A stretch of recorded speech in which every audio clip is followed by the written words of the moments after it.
Track has hosted more NASCAR Camping World Truck Series races than this one. They say everything is bigger in Texas. The grounds, the fans, the purse. They are all Texas-sized. One driver more than any other has been the Lone Star.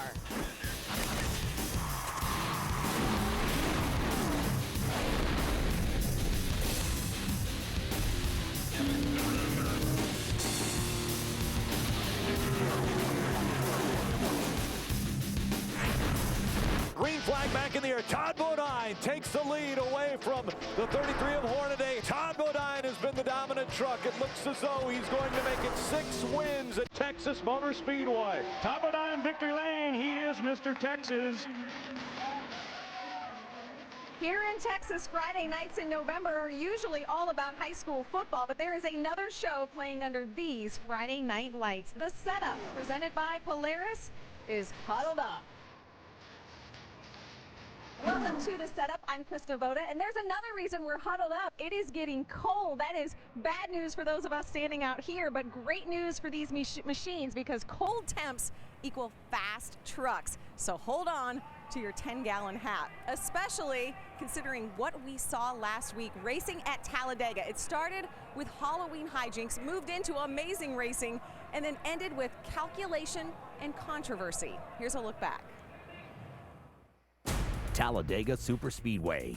It combines thrill, risk, and hazard, and it will see 36 drivers within inches of each other, battling for P1.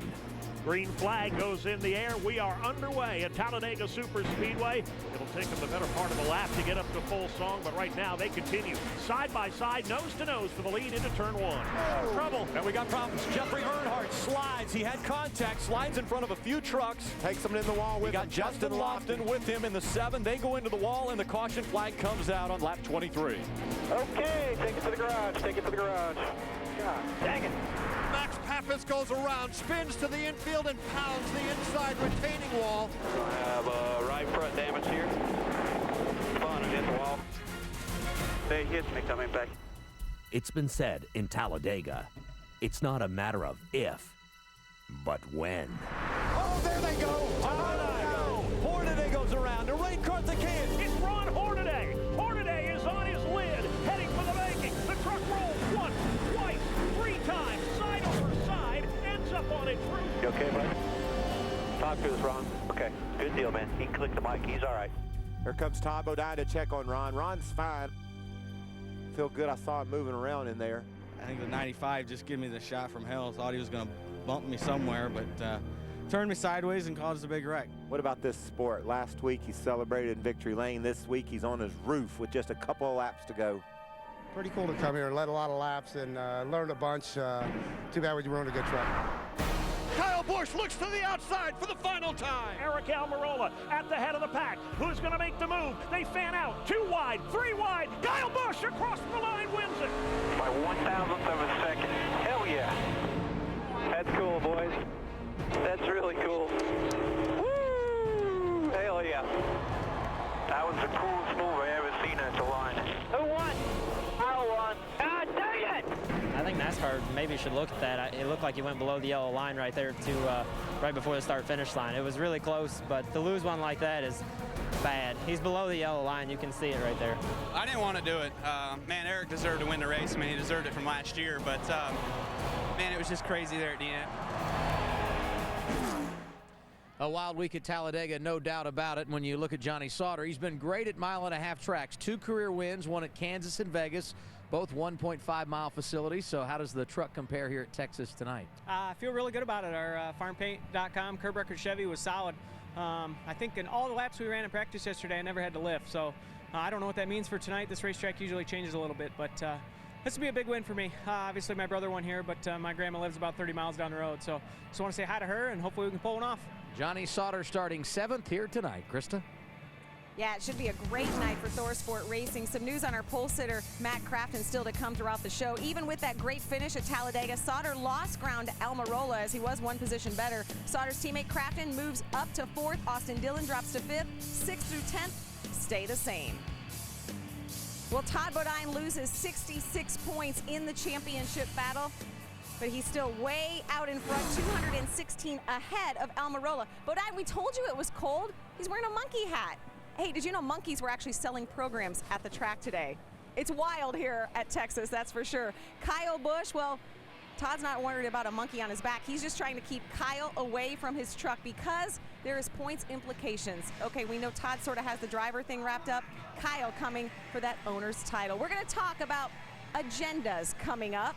We will tell you why Bodine will be paying attention to where that truck Kyle is on the track, and why does the Owners' Championship battle affect how big the stage needs to be at the season-ending awards banquet. Bodine pretty much, as we said, has that Drivers' Championship wrapped up, and tonight trying to hit an unprecedented number at this track. Meanwhile, is Eric Almirola still stinging from that heartbreaking finish last week? We will talk to him, among other drivers, as the setup from Texas saddles up. The setup is presented by Polaris, the hardest working, smoothest riding off-road vehicles now at your local dealer. Brought to you in part by Camping World. Visit campingworld.com and check out this week's featured special Honda Quiet Series portable generators. And brought to you in high definition by Funai. Funai, fun and innovative. Experience more at funaiamerica.com. The Great American Speedway, the biggest sporting venue in Texas. As Nelly once said, it's getting hot in her. That was bad. The Owners' Championship has certainly heated up. Last week, Kyle's win gave his owner, which is him, the lead over Germain Racing. This one is going to go right down to the wire. Ray? Well, after the closest finish in the history of the Truck Series, Kyle back for more here at Texas. Do you have any idea how many laps you've led in NASCAR's top 3 divisions at this track? No idea. You gonna tell me? 1,600 laps at Texas. Well, I haven't been coming here that long either, so that's probably pretty good. But I'm hoping there's some more laps to be led tonight, especially the last one. You know, I feel like our interstate batteries, IM2nd.com Tundra is pretty fast, and so if we can keep it up front and have a good run tonight, I think we can be there at the end and just kind of carry our momentum from last weekend to this week and hopefully on through the rest of the year. Of these last 3 races, how many wins do you think you can get? Well, I mean, we just try to go out there and run strong, but I think Phoenix will be pretty good there. I've run well there. I know Hornaday will be strong. He's just as good there as he's always been, I'm sure. And then Homestead, you know, we'll see. We know the Harvick trucks are strong, and we know Germain ain't going to give up easy, so we'll have to go out there and fight all the way to the end. All right, go get him. Kyle Busch leading the owners' points right now in Camping World Trucks. Well, we certainly have our gargantuan owners battle going on, and if Todd Bodine hopes to leapfrog back in front of Kyle, well, there is no track where he would rather be. Todd Bodine and that number 30 team has really figured it out. He will lead the most laps in Texas. Bodine wins at Texas. Todd Bodine running away with this Texas race. 1.5 mile tracks have been extremely good to Todd Bodine in 2005. Todd Bodine becomes a repeat winner at Texas. Bodine has been picking them off, one after the other. Side by side for the lead. Bodine on the outside, Skinner on the inside. What a great power move by Todd Bodine on the outside. Skinner on the inside, Bodine on the outside. Bodine closes the door and Bodine wins for the 3rd time in Texas. Todd Bodine is all over the back of Travis Quappo. Oh, he spins a big contact. Here comes Skinner. He's moving up the racetrack. Skinner's gaining on him. Out of turn number 4, Todd Bodine sees the checkered flag. Bodine will win. 4th win at Texas in the last 6 races for Todd Bodine. Todd Bodine thinking, can we get there for a 5th time at Texas Motor Speedway? Todd Bodine has been so good on 1.5 mile racetrack. Todd Bodine will win at Texas again. And you were officially the best all time here in a truck.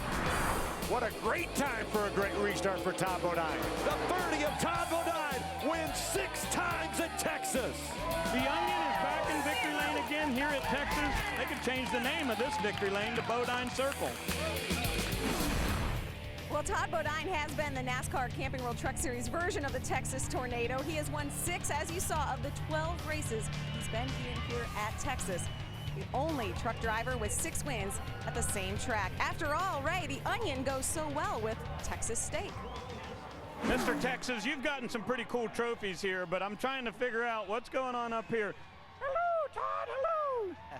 I don't know. It's some sock monkey or something. I don't know what it is. Lindy Hornaday bought it for me yesterday, and You might not want to let her shop for you anymore.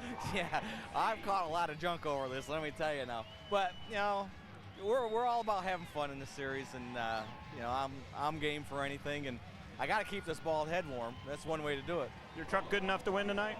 I think it is. You know, it's really fast on old tires, and that's, we really concentrate on getting it driving well, and it was. We made some changes at the end, got it better. You know, we got Valvoline on here again. We won with them here in the springtime, so hopefully we can get it done again. All right, we wish you good luck. Todd Bodine certainly owns this place, but today they may have changed the name to Elliott Sadler Day. Adam? No question about it. It has been a big day for Elliott Sadler. You announced your future plans with Kevin Harvick in the NASCAR Nationwide Series. On the pole for the Cup Series race here on Sunday. I guess there's only one way to make this day better, huh? Well, it's been a great day so far. I can't thank Kevin and Delana enough for giving us the opportunity they have this year with the trucks, and also for a lot of years to come there with the Nationwide deal. So it's been a good day. Proud of my guys on the Cup side for getting, that's my first pole in 4 or 5 years, and gives me a pole in each series this year. So a great day for us, and then we want to finish it off with the Realtree truck. We think we got a pretty good piece, just out of trouble, and hopefully be there at the end. The trucks haven't been on track since yesterday, but you have all day long. What kind of an advantage can that be for you tonight? I don't know. We were, on the track in the middle of the daytime, and of course this is nighttime race, and I really leaned on my teammate Ron Hornaday a lot from the first truck race here that was at night. The track gets a little different, gets a little looser, so we tighten our stuff up some, and we'll go after. We feel really good about our chances tonight, but looking forward to running the trucks here at Texas. Never have raced them here. I have watched them, and they always put on a good show here on Speed, so it's good to be on this side of it. Elliott starting on the front row here this evening. Krista? All right, thanks, Adam. We're at the front of the grid, and you don't have to look very far to find Elliott's truck on the front row. Well, as we showed you at the top of the show, last week's finish was jaw-dropping. Some called Kyle's move magic. Others say it was illegal. What do you think, and where does that finish rank on the list of all-time great Talladega truck conclusions? 1 lap to go at Talladega. Whoa, there they go. There they go. Mike Wallace into the wall. And Derek Cope gets almost upside down into the wall. The caution is going to come out. The checkered is going to fly. And Mark Martin will win at Talladega. It's Todd Bodine. Now Johnny Benson looks to the outside. Here comes Rick Crawford. As he goes to the outside. It's Crawford on the outside. Bodine by 14 one-thousandths of a second in front of Crawford. What a great finish. It's Kyle Busch, though, at the front of the field by a truck length over Todd Bodine. Busch is out of safe. Here's Bodine to the outside, racing for the lead and the win in Talladega. Todd Bodine goes to the outside of Kyle Busch. Here they come. Todd Bodine will pick up the win. 3 wide behind Todd Bodine. Here comes Kyle Busch. With help from his teammate Eric Almirola. Kyle Busch will win at Talladega. Eric Almirola at the head of the pack. Who's going to make the move? It's a drag race. They're 3 wide at the stripe. Kyle Busch across the line wins it. 2 one-thousandths of a second. Holy cow. Unbelievable. So it wasn't the yellow rose of Texas, but instead the double yellow line of Talladega that tops the chart, at least coming into this one. Holding the reins for our broadcast tonight, the boys upstairs, Rick Allen, Phil Parsons, and Michael Waltrip. Guys, we are still talking about this one. Yeah, we've had some great finishes at Talladega, and obviously last week's finish is the closest ever in electronic scoring, 2 one-thousandths of a second. And a lot of questions came up. Did Kyle Busch go below the yellow line, and does that mean that he's out of bounds? You know, I know it was very difficult for Eric Almirola to lose that race when he was inside of that victory, but I'm telling you, Kyle Busch did absolutely nothing wrong. He went high, Eric went high to block him, then he went low, and when he did, they got together and he got sideways. He went down below the yellow line sideways. I thought it was a great non-call. Yeah, he made that pass before he went below that line, Phil. He dove to the bottom. They made contact. He was sideways. He was ahead of him before he went under the line. Right. So it never was a question in my mind. He did not improve his position by going under the line. You know what he did? He saved his butt by going under the line because that truck was out of control. He was just sort of along for the ride, kept it under control, and grabbed the victory. What a great race. You use the word under control. Now we go from Talladega to Texas, where things are out of control here, especially at speeds at this track. Well, the pole last week at Talladega on a 2.66 mile racetrack was 181. where the pole here at a 1.5 mile racetrack with 9 degrees less banking was 180 miles an hour. And let me tell you what that does. That picks up the action right quick. When you're at Talladega, that's a thinking man's game. You're in that truck and you're figuring out how to draft and where to make moves. You're not doing anything physical, not much physical. You're just using your brain. Here at Texas, you got to use your brain and you're loaded up. Your body is sucked down in that truck. You're going 180 miles an hour down into these corners, Phil, and action picks up in a hurry when you head to a corner at 180, I promise. It's going to be a lot of fun. Krista, I know that we're a little excited already for this one, but we'll let you finish the setup. Well, thank you very much. Yeah, you guys may not ride a bull, but you certainly steer our coverage. Thanks, guys. And we just saw Rick Crawford there in the back of the truck coming to driver intros. We actually saw Brad Keselowski walk by. He's an owner tonight. There's the monkey hat, and that's Todd Bodine talking to Johanna Long. Best start by a female since 2006 when Aaron Crocker qualified second. Johanna Long starting in the top 10 this evening. And by the way, she has a cowboy with her, Kevin Cowboy Starlin, crew chief. There's Stacy Compton as well. These are NASCAR's blue-collar workers. They are ready to ride bareback. It's Trucks in Texas. Yeehaw.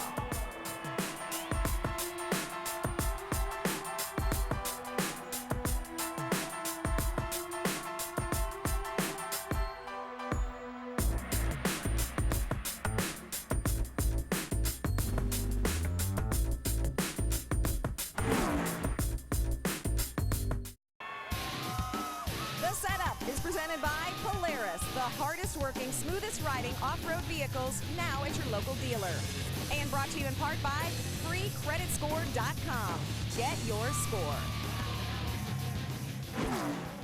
Turner Motorsports not only coming back in 2011, they'll be bigger and better than ever. A whole stable of drivers in both the Nationwide Series and the trucks. Carmichael and Busch are back full time. I think next year's looking good for Turner Motorsports. You know, our truck teams ran really well this year. We've been contending for wins. We've been contending for poles, and with Hendrick Power now we should be that much better and ultimately being there to win the championship at the end of the year. You know, I'm looking forward to next year, running the full truck series again, obviously with Monster Energy on board, Turner Motorsports Chevrolet with some Hendrick Power underneath the hood, so it should be good. Really looking forward to it. I feel like I've made big strides, definitely this year. We got great equipment, which is good and what you need to be competitive, and with one other truck team stepping up to 3 truck teams, I think it'll be really good. So looking forward to getting this season done with and finishing out strong as we have had, and starting to a new year next year in 2011. Both of those guys on the verge of their first Truck Series win. There you see James Buscher's truck. He is the pole sitter for tomorrow's Nationwide race, and that means we have all 3 pole sitters, Trucks, Nationwide, and Cup, in this field tonight with Crafton, Buscher, and Sadler. Sadler will be racing Sunday with Eric Almirola. Almirola, along with Kyle Busch, doing triple duty this weekend. And even though the heartbreak was very strong for Almirola last week, he knows he is making the most of every opportunity. We went into the year thinking that we were capable of winning races and running for a championship, and we've done just that. We went out and we raced as hard as we could race every single time we showed up to the racetrack. And the results are what they are. You know, we've been fortunate enough to win some races. We're second in the points, and for a while there, we were a legitimate contender for a championship. And you know, I feel like we've done a great job.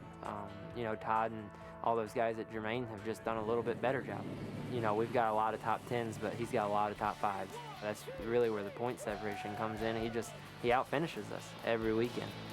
I just went into the year knowing that I was going to give Billy Ballou 100% and, you know, try and go out and do the best that I can do each and every weekend. And if that led to bigger and better things, then great. Eric Almirola received some big news this week. He signed a deal with Junior Motorsports to drive the number 88 car in the Nationwide Series next year. I owe so much to Billy. He's given me everything I need to go out and be successful. And because of that, I've gotten other opportunities to move on and continue with my career. Anytime I'm in a race car, I feel like I'm learning something and I'm becoming a better race car driver. There's not a time that I get on the racetrack that I don't feel like I've learned something, ever. No matter how many times I get in a race car, I try to just go out and make the most of it. And I try to learn as much as I can and try to just make myself a better race car driver. I don't want to be cut short on what I feel like could be a great career. So, you know, I take every opportunity and try to make the most of it because I've been there without a ride. And, you know, I don't take anything for granted. No question about it. This has been a great year for Eric Almirola. Triple duty this weekend, so tell me about your expectations. Well, for tonight, I think we got a really good truck. I'm excited about it. Our truck's been really good in practice. You know, it's tough because we practice during the day and then we race tonight, but I've been proud of Richie Waters and all the guys at Billy Blue Motorsports. They've been working really hard, and we're just going to keep trying to gain points. We were fortunate enough to gain some points on Todd last weekend, and it's not over till it's over. So we're just going to go out tonight and try and win us another race. All right, go get him. Eric Almirola in the 51 truck tonight, and on the pole, it's the 88. Matt Crafton standing by with Adam. Good news, bad news situation for Matt Crafton. He won his 4th career pole here at Texas yesterday, but some issues with the truck. You got to start in the back. Take us through what happened, Matt. A pretty good question, really. We just uncovered the truck from last night after qualifying, and somehow something had set, or someone or something had set on the bed cover and crushed the bed cover down underneath the rear spoiler bar and everything, and we had to fix it. I mean, you couldn't sit there and run like that. And it was a great run by us last night. That Menard Chevy's really fast. Now, I guess we got to go to the back, so we'll put on a good show for everybody coming from the back, though. The pole sitter with some adversity before the green flag even goes in the air. All right, thanks, Adam. Lots of veterans, lots of young broncs in this field tonight. Who will come out with guns a-blazing? Hornaday, a former winner here, the Great American Speedway. Some great racing to come. The Truck Series. We'll wrap up the setup next.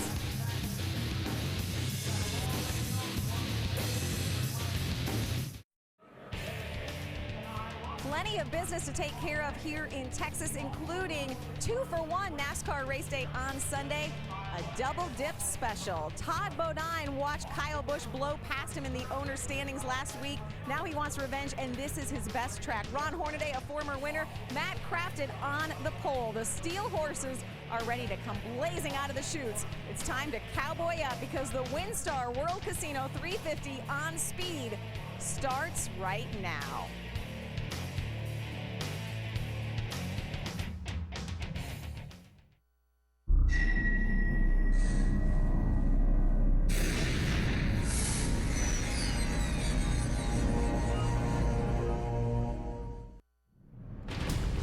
The boots are as tough as bumpers, and the hats, too, are filled to the gallon.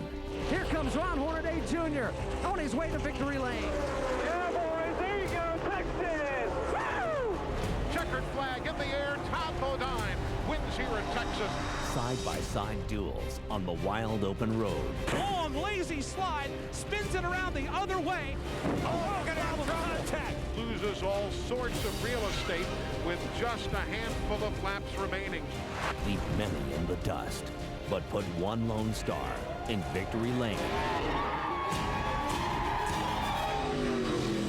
Round up the trucks. It's Texas. Next on Speed. Some of the biggest speeds happen right here at Texas Motor Speedway. Welcome to the NASCAR Camping World Truck Series WinStar World Casino 350 on speed. Texas and trucks go hand in hand. Since the track opened here in 1997, the trucks have raced here more than any other series that comes to Texas. This will be our 26th race. The 25 previous races, 2 drivers have claimed 40% of the wins. One of those drivers is Brendan Gaughan. He has 4 wins. The other is Todd Bodine with 6 wins, and he starts in the 10th position tonight. The guy who starts up front, though, and won the pole is Matt Crafton. And with more on our pole sitter, here's Ray Dunlap. Well, Rick, I'm down at the front of the grid right here as we get ready to go racing tonight, and a bit of an interesting story going on with Matt Crafton. Yes, he won the pole. Yes, his truck sits up front, but it won't be there for long. Right at the base of the spoiler, underneath this bed cover, there's a bar that runs all the way down through here. Now, when they got out of inspection and out of the impound area, that bar was completely broken, and this bed cover was pushed down. You can see some damage right here on the fiberglass. So these guys are not sure exactly what happened, but because they had to weld this bar back and make repair, the number 88 truck will roll off at the front, but it won't be very long till he has to go to the tail for an unapproved change. Adam? And Matt Craft and Ray will likely have some company at the back of the field. That because the track much different tonight than it was last night. Some guys who qualified at the back of the field feel very good about their race trucks. They were just set up to race in these cooler temperatures. The track temperature anywhere from 20 to 25 degrees cooler for the race tonight than they were yesterday afternoon when these trucks hit the track for practice. A great deal of adjustability in these machines for the crew chiefs. We'll see what strategy rolls out and takes the driver to victory lane at the end of tonight's event. Now let's go trackside for pre-race ceremonies. Ladies and gentlemen, at this time, we ask that you rise and remove your hats as the Western Hills High School Air Force Junior ROTC presents our nation's colors. And please remain standing as Texas Motor Speedway track chaplain Father Jay Atwood offers tonight's invocation. Heavenly Father, we give you thanks for a beautiful day. We give you thanks for the freedoms we celebrate in this country and for the men and women who defend those freedoms every day. We remember those at Fort Hood, especially on this day. And as we prepare to race, we give thanks to the sponsors, the teams, the crews, and the drivers, and ask for your safety and protection, that each of the competitors may do what they do to the best of their ability, and remind each of us that what we do to your honor and glory. And this we ask through Jesus Christ our Lord. Amen. To honor our troops, please place your right hand over your heart as Mission Freedom's Children founder and Chief Executive Officer Amy Assiter performs our national anthem. Oh, say, can you see by the dawn's early light what so proudly we hailed at the twilight's last gleaming, whose broad stripes and bright stars through the perilous fight o'er the ramparts we watched were so gallantly streaming,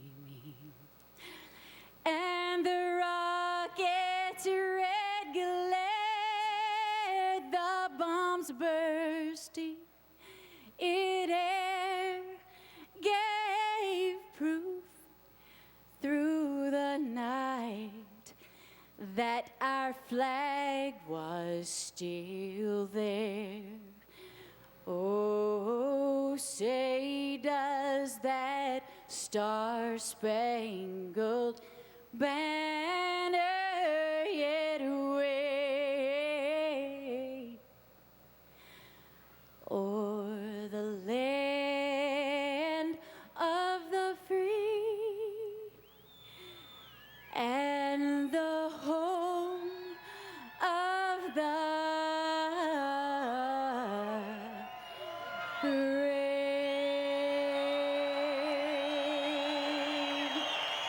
Let's hear for Amy Assiter for her performance of our national anthem. And for more information about Mission Freedom's Children, please visit missionfreedomschildren.org. We had seen her before on the Barrett Jackson Auto Auction, as calling the bids as well as doing some of the auction duties. It's time for the drivers to strap into the trucks and get ready for Texas Motor Speedway. The engines will fire next. The NASCAR Camping World Truck Series on Speed is brought to you by Camping World. Visit campingworld.com and check out this week's featured special on the Quiet Series portable generators. By Stable. When you store, start with Stable. And by Toyota. Welcome back to Texas Motor Speedway. We go back trackside to Chris Devoda and our Polaris resetup. Yeah, we are deep in the heart of Texas, and the Truck Series drivers are about to saddle up as they are strapped in to their trucks. Let's go ahead and show you some of the storylines that we are following tonight in this race. The 51 of Billy Ballou Motorsports has been penalized for illegal parts following the race at Talladega. Crew Chief Richie Waters fined $2,500. Ron Hornaday may be 52 years old, but he is on baby watch for Ryan Newman, that is. If Ryan's wife, Chrissy, has the baby early, Hornaday will fill in for the 39 for Ryan. Turner Motorsports announcing today that they will field 3 full-time trucks in 2011, James Busher and Ricky Carmichael, and a rotation that could include the likes of Brad Sweet, Justin Allgaier, and Jason Leffler. Well, it is getting cold down here, but that is great news for the racing because when it gets cold, these trucks are lightning fast. Forget about roping cattle. Someone's going to lasso a trophy tonight. Thanks, Chris. It is going to be fast, and Matt Crafton obviously the fastest in qualifying. We've got Elliott Sadler up front, Kyle Busch up front, but all of those guys have got to remember Todd Bodine has won here 6 times, Phil. And he has, but I think what's interesting is we heard Elliott Sadler say, hey, I had to lean on my teammate Ron Hornaday because I'm not sure what this racetrack's going to do at night. We hear it gets looser, so that's why I'm really going to rely on his experience. He was here earlier this year back in June and raced at night, so I think there are a lot of decisions to be made, and this is a relatively short race, only 220 miles. They don't get a couple tries to do something here. But what y'all love most about this place is the speed. I mean, these guys are going to be going lightning fast, and that means that things happen in a hurry. I mean, there's no telling how this race will turn out, and we will not know who's going to win this thing until it gets down to the end because we've had more green-white checkers here than anywhere. It's going to be a lot of fun. Let's get the engines fired up. We go for the command. And now, race fans, it's time for those most famous words in motorsports. Here to give the command, please welcome your Grand Marshal, a special guest of WinStar World Casino, Ken Carpenter. Drivers, start your engines! Fired up here. Enthusiasm. That was exciting. We're getting the engines fired up. It's going to warm up quick for the drivers as those engines come to life, and they'll roll out onto the racetrack. We'll give you the starting grid when we come back. Welcome back to the WinStar World Casino 350 from Texas Motor Speedway. Krista mentioned it earlier. You're seeing a lot of people bundled up in their jackets here at Texas. 49 degrees is the temperature. No hint of precipitation, so we are good there. The breeze slight, but it's still making it very chilly here at Texas. Take a look at our track description, this 1.5 miles, and we talk about how fast it is. Nothing but speed here. You see the banking 24 degrees, and when they reconfigured this racetrack about a year or so after it was built, Michael, they really softened the transitions into and out of the corners, and that is made for a wicked fast racetrack. I just love the spectacle that the Texas Motor Speedway is. Look at the infield, all the campers down in there. Great crowd, great enthusiasm when the racers come to Texas. You want to get that trophy here in Texas if you can. It's a special event. Thanks, G-Max, for our track description. Now we want to take a look at our mother's race analysis. You can see 36 trucks will start this race. This race is 147 laps, 220 miles. The other race is 50 kilometers longer here in June. The first $550,000 in our pit window, somewhere between 50 and 55 laps. And that's key there too, Phil. You break it up in thirds there, and you see you can pit around lap 100 and be done. But strategy a lot of times will come into play here at Texas. When do you get 2 tires? When do you make that last pit stop to get that all-important track position? Field making its way around this 1.5 mile racetrack. We want to shine a spotlight on 4 different drivers, and we start with Ray Dunlap. Well, Rick, I want to talk about Parker Kligerman, or PK as he's called down in the garage. He's just 20 years old now, but from age 13 to 18, he was an open wheel guy. He made the move over to stock cars, and in 2009, boy, was he great. In the ARCA series, he got 9 wins and almost won the championship, lost it by just 5 points.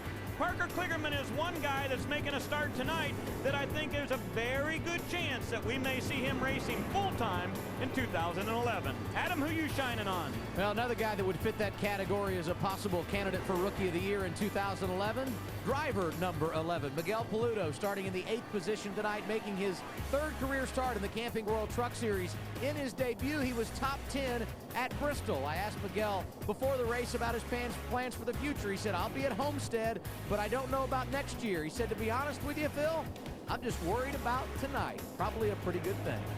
Adam, let's take a look at Taylor Malsom. He also has an open wheel background. He has 35 career starts here in the Truck Series with a best finish of 5th at Gateway last year. He ran 11 races this season in the Nationwide Series with a best finish of 11th at Nashville. Great news this week as it was announced that Taylor will be full-time next season here in the Truck Series with Randy Moss Motorsports, and he'll start tonight 20th in the WinStar Toyota. Mikey. A lot of full-time teams coming next year, Phil. That's great. Let's look at Johanna Long. Y'all know I'm a big fan of hers. I love the way she runs. She's making her 6th start tonight in her truck, and in her best start ever, she's 9th. We know her as a late model driver. She's won races in late model, set on the post. Heck, man, she set on the pole for the prestigious Snowball Derby a couple of years ago. But what the stats don't tell us about Johanna is what a good girl she is. Last night, she hosted over 100 Girl Scouts here at the Texas Motor Speedway to mentor them, talk about their dreams, and help guide them toward achieving those goals and dreams. What a great girl. Go get them, Joe. Johanna Long, our youngest competitor in the field at just 18 years old.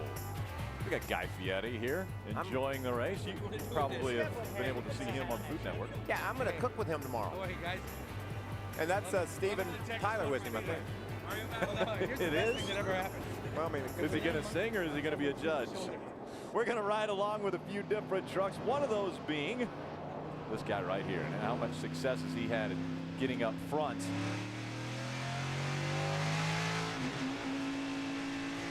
Jennifer Jo Cobb also carrying one of our cameras, the Ford on board.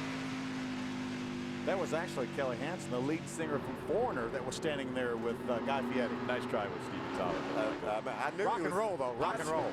Jason White's got the Funai on board as well with him. I knew he was somebody. he looked like a rocker. Let's go back down trackside to Ray Dunlap. Well, thank you, guys. I'm down in that pit, and there's a lot of action going on down here at Kyle Busch. There's also Mario Batali in the pit, so these guys getting excited about some racing tonight, and it's easy to get excited when you talk about Kyle Busch, and I love to watch him go head-to-head with Todd Bodine. When we look at the numbers, it's always interesting. Of course, Todd has 6 victories here at this racetrack, but when you see these two head-to-head, the advantage goes to Kyle Busch 5-7, so that's pretty good. I think you'll watch that 18 or the 30 spend a lot of time at the front tonight. Adam? And Ray, if you throw Hornaday in the mix, Busch, Bodine, and Hornaday have won 9 of the last 12 truck races here at Texas Motor Speedway. They're all veterans, but there are some youngsters who have their eye on victory lane here this evening, and there is hope. In the history of this track, there are 4 different drivers who have recorded their first career victory. Brian Reffner did it over 10 years ago. Then there was Travis Quapple, Brendan Gaughan, and Clint Boyer. And a guy like James Busher would love to do it here tonight. A big announcement for Turner Motorsports earlier today. I think ending the evening in victory lane would be the perfect way to put icing on the cake. Rick? Thanks, Adam. And again, obviously, James Busher has had some impressive runs today as far as in the other series, in the Nationwide Series, he got the pole, so he'd really like to cap this night off in victory lane. A couple runner-up finishes this year here in the Truck Series, so he definitely can do it. Yeah, 9 starts inside the top 3. And how many poles, Phil, in the trucks? None. Oh. but he got one today. Look out. In the Nationwide Series. If you want to bet on a guy to get in the top 3, let's bet on James. We're watching the 88 fall to the back again. Unapproved adjustments after the impound for the 88 team. He won the pole. He will be credited with winning the pole, and on all of the pieces of paper you ever see from this race, he'll officially start first, but he is starting at the back of the field. That has moved up that inside line, and so Kyle Busch has the advantage on the inside. On the outside, Elliott Sadler. Green flag in the air. We're underway in Texas. Oh, we're down in the grass and 3 wide already. Ricky Carmichael gets sideways going to turn 1. Johanna Long had a very, very poor start. Guys had to try to avoid her just past the start-finish line. Side by side down the backstretch. Kyle Busch on the inside, Sadler on the outside. Looks like he might be battling for that second spot now. Ricky Carmichael showed Johanna he was really serious about this stuff. They threw the green flag. He was ready to go, and Johanna wasn't quite ready. See her sliding up to the top of the racetrack there. Somebody got in the wall off turn 4. And problems. Johanna Long into the wall now. Sideways through 4 and into the wall she goes. Yep. Tough start for Johanna Long. Yeah, she fell back several spots there, Phil, on the green flag, and it just never came up to speed. It didn't look like on the initial start. A lot of trucks went by her. She may have had a tire go down because there were some trucks that made some contact with her, Michael. We also saw a truck in front of her made some contact with that outside wall off turn 4. Watch her now. She's on the inside, 4th row back. The black truck with the pink lettering on it. You see, watch Johnny Sauter just drive away from her. Now there's Ricky Carmichael right behind her. It looked like maybe she missed a shift or didn't get a clean shift there, and maybe started her problems. Ricky definitely made some contact with the left side. Oh, look, the tire's flat. She had a flat left rear tire. You're exactly right. From the contact with Ricky Carmichael. And then the thing just gets away from her. She probably didn't know. She doesn't have a whole lot of experience. Looks like she's still trying to be on the gas right there. She probably didn't realize that tire was flat, Phil. Yeah. You know, she comes from short track, late model racing and has only done this a few times. And she just knew she was loose. She just didn't know why. And then that tire finally blew out. Looked like it was one of the Red Horse trucks that got into the wall you were talking about in front of this situation with Johanna. Right along with Jennifer Jo Cobb on the Ford onboard. Take a look. Oh, see how sideways she is, but she's still in the gas, guys. She just about saved that thing. But. Oh, what a great job by Jennifer. She slowed it down, watched that wreck develop, and then made a calm move to the inside. Tough start to this one, Ray. Well, and they started working on the right side of this truck like she might be able to go back to the racetrack, but they're going to have to go behind the garage to work, or behind the wall to work on this one. You can see on the left rear lots and lots of damage. The fuel neck is just hanging there, and the left rear spoiler bent up into the air so much that they'll have to make adjustments there. She'll never be able to drive this thing at speed that'll make minimum speed for NASCAR. Let's go down to Adam and check in on the 7. And Ray, Phil Parsons talking about the fact that it looked like one of the Red Horse trucks got into the wall, and that would be the 7 of Justin Lofton. Mark Rett, his crew chief, said, what happened? He said, I came off a 4 and went straight to the wall. Damage on the right front. They repaired that. I would anticipate they will come back down pit road for further repairs. They also topped off the fuel tank. So problems on lap number 1 from Texas Motor Speedway. Johanna Long behind the wall.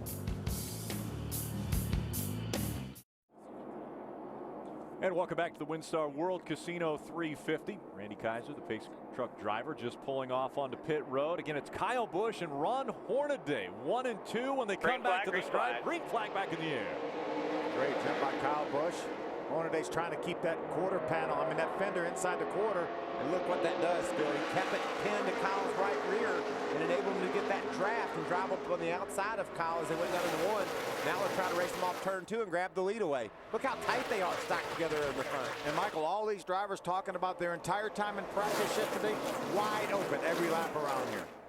That's almost unimaginable. Having raced here many times before and knowing how much you're out of the gas in the corners normally, that just shows you how well these trucks are sticking and how hard these guys are having to drive them. Side by side for the lead. Hornaday just to the outside of Kyle Busch as they work their way through 1 and 2. Kyle got beat to the line that time by Ron Hornaday by 0.02 of a second. That's like a mile to him. He won last week by 0.02 of a second. About 3 wide back here for about 4th. Johnny Sauter diving to the inside.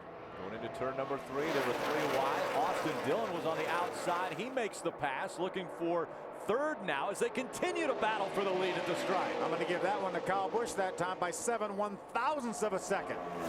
That's 3 times as much as he won by last week. Ron Hornaday still working that outside line, making it work. Down the backstretch, they stay side by side. Look at that pack at the front, Phil. It looks like we're at Talladega again, doesn't it? Exactly, and talk about speeds now. Almost 180 miles an hour for the trucks here in Texas. Hornaday slides up high. I thought Elliott Sadler was going to go through the middle. He looked like he thought about it. Elliott's having a big day. Got him a new ride for next year, the Nationwide, set on the cup pole. So I bet he's feeling like Superman. He said, I can go between those two. I'll thread that needle. Kyle Busch clears the pack, grabs the lead. Ray, what's happening with the 2?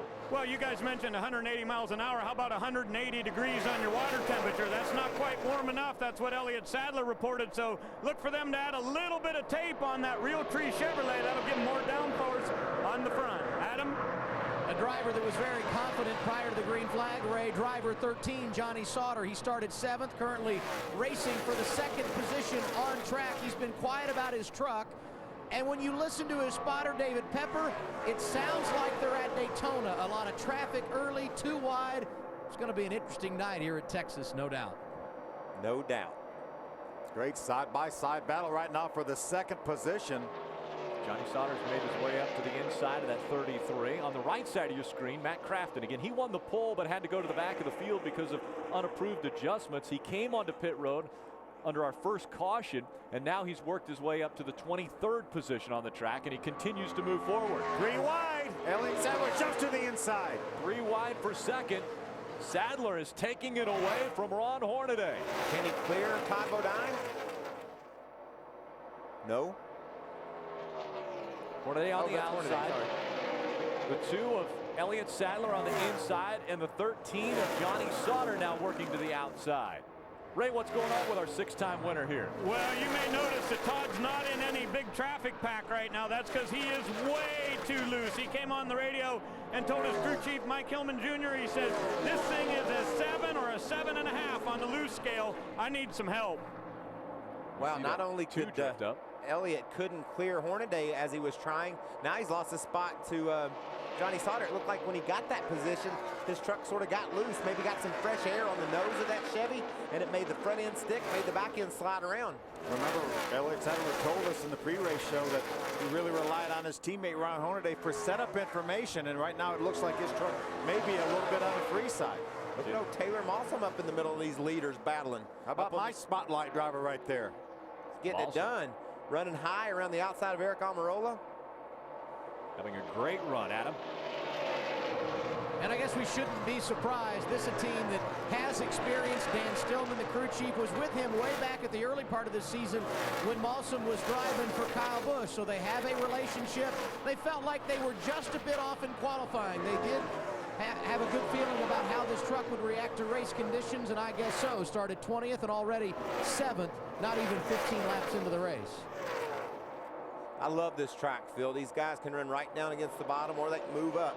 You know, Todd Bodine's talking about his truck's really loose, and so he slid up the hill and tried to grab some fresh grip up there. Hornaday dead on the bottom.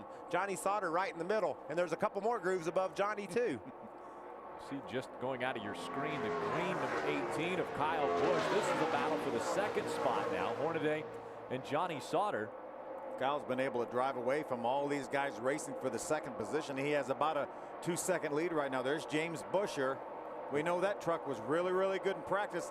Didn't get the qualifying run that he wanted, but making his way maybe towards the front now. He's up to the 16th position. And on the left side, that's the battle for second. It looked like Johnny Sauter got sideways a little bit down in the middle of the corner, was gaining on Hornaday, but lost some momentum there. Drops back about 3 truck lengths behind second place Ron Hornaday. There's Crafton on the right side of your screen. That yellow 88, he's making his way up to the front again after starting at the back of the field because of adjustments. Just cracked up to 19th. Yeah, just cracked the top 20. That's Bobby Hamilton Jr. He's closing in the back of, and you know, you've got plenty of time. We talked about Kyle Busch sitting on the pole at Bristol this past August and him winning that race. You got to get it done in a hurry at Bristol. Things happen fast there. But here at Texas, although this is only a 147 lap race, you got some time to make calculated moves and just march your way through the field, march your way to the front. You know, you're going to have a couple pit stops here to make some adjustments. That battle for second continues with Hornaday and Sauter. Johnny Sauter looking strong, but has fallen back a couple truck lengths from the 33 of Hornaday, Adam. And perhaps the reason why Johnny Sauter just came on the radio, Rick, and he said, tied off, sliding the nose, very sarcastic, to which his crew chief Joe Shear replied, okay, he just ran the fastest lap of the race. Ho-hum. Well, Johnny Sauter, you just ran the fastest lap of the race. Well, it was hard. Let me just say that, Joe Shear. And you know how it is here, excuse me, Rick, you know how it is here, Michael. When you have a loose truck and you're trying to run around here wide open, how breathtaking that really is. Certainly is. A normal lap around here is breathtaking. Throw in a little bit of sideways action and you're really a mess. Nearly 180 miles an hour, the average around this 1.5 miles. Now it's Kyle Busch who's got it figured out in front of the field. Can anyone stop Busch?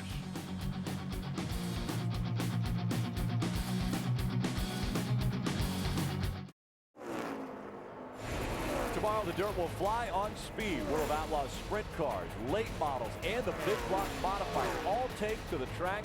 Championships on the line. Don't miss the World of Outlaws World Final from Charlotte tomorrow, live 8 Eastern, only on Speed. That's good TV right there, baby. I'll be up in that bus with speed on. They get it done at that dirt track in Charlotte. Love it. Kyle Busch getting it done on the racetrack here. He has a 1.8 second lead over Johnny Sauter. Now Johnny Sauter's actually been clicking away just a little bit, chipping away at that lead. Kyle's lead was well over 2 seconds just a couple of laps ago, Rick. And once Johnny got around Ron Hornaday, whom we heard some radio chatter, upset Johnny. He didn't like the way he was being raced. He told his spotter to relay a message to that team, but he made the pass, got clear, and now lap after lap, he's beating Kyle Busch. Even when they don't have any traffic, he's 3 or 4 tenths faster. So watch Johnny Sauter run down Kyle Busch. And he opened up almost a 2-second lead over. Right now, Elliott Sadler has moved up to the 3rd position ahead of Ron Hornaday. Watching the 81 of David Starr on the outside, losing a couple spots. There's James Busher in the 31, trying to get by him as well. Starr running in the 15th position. Yeah, you talk about somebody who's been quietly good. That's David Starr. He's only had 1 finish outside of the top 20 all year long, and that was at Bristol. He got involved in a crash, and he's really good here at Texas, too. He's finished 3rd 3 times. He always runs well here, and that team has really had a quiet, steady, solid year. David Starr, a Houston, Texas native. Driver of the 31, James Busher, also a Texas native. Adam? And he's riding right behind the aforementioned David Starr in the 17th position. James didn't have a great qualifying run, started 21st, worked his way to 15th, but he is not satisfied with the truck. He said it is in a 4-wheel drift, late off the turns, very, very free. That's the report for James Busher. Now his teammate, Ricky Carmichael, who is currently being scored in the 12th position after starting 11th, said he's driving his tail off, having to work for everything he gets, Ray. And Adam, down on my end, everybody except for Elliott Sadler is talking about being loose. The radio has been very, very busy here, and Kyle Busch even just came on the radio a moment ago and said, Eric, I'm about a 4 loose. Now Eric, his crew chief, has been giving him lap times and telling him where his closest competitors are, what Johnny Sauter's running, and so far Kyle hasn't said much more about the balance of the truck, but a 4 loose, that shouldn't be too hard to fix. Man, that truck of Mike Skinner's made a nice run up through the field. He has never gone this late in the season, Phil, with 0, when he's been a full-time competitor, with zeros in both poles and win departments. Back in 04, the first year for Toyota, he didn't win a race, but he got a couple of poles. And he's a winner. He set on 50 poles, hadn't had one of those since last year, and hadn't had a win this year.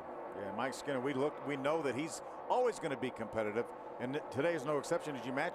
As you mentioned, he's already worked his way up into the top 10. Yeah, qualified outside the top 20, already driven up to the top 10, so be cool to see something out of Skinner tonight. He's the gun shooter, you know.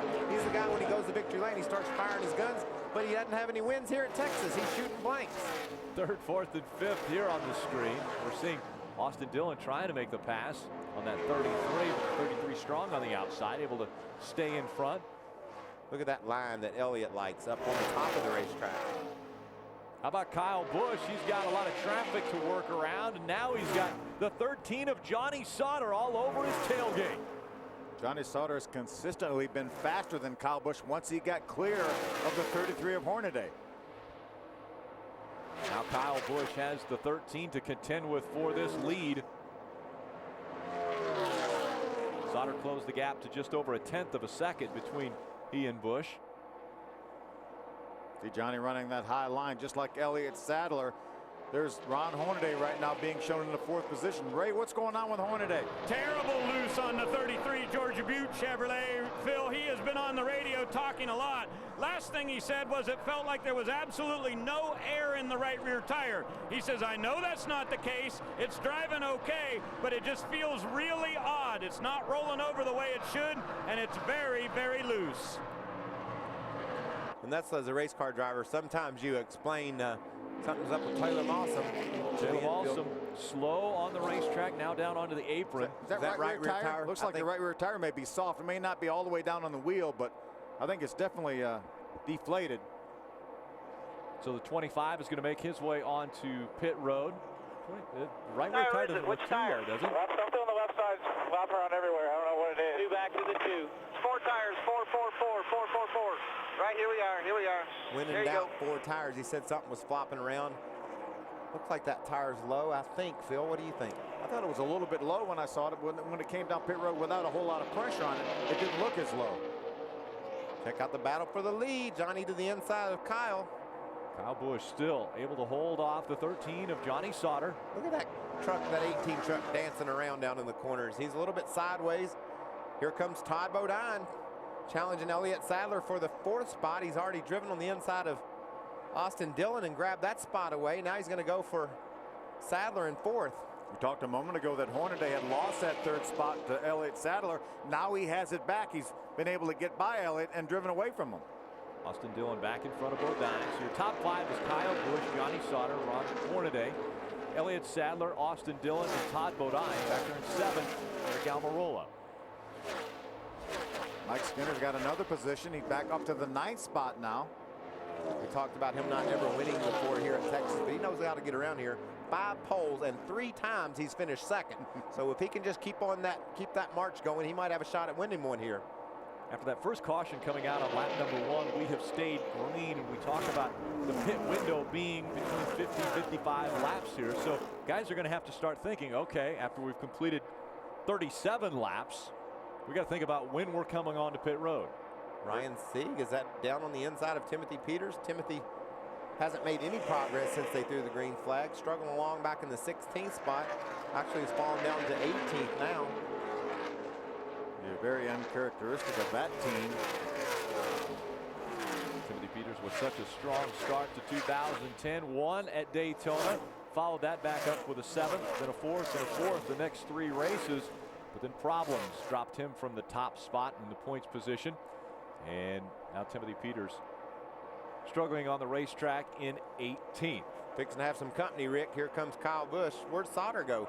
Battling all over him just a lap or 2 ago. Now it's dropped off Kyle Busch. A little over a half a second between the 2 trucks now. You see Johnny Sauter back there, about 8 truck lengths back. So it's Kyle Busch, Johnny Sauter, Ron Hornaday, Elliott Sadler, and Austin Dillon. They're your top 5 at Texas Motor Speedway.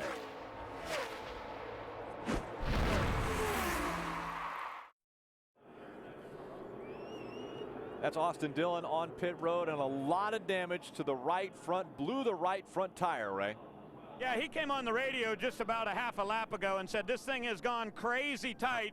Feels like something's wrong with the right front. After he came across the start-finish line, it started to wobble a bit. The right front blew out. He hit the wall pretty hard.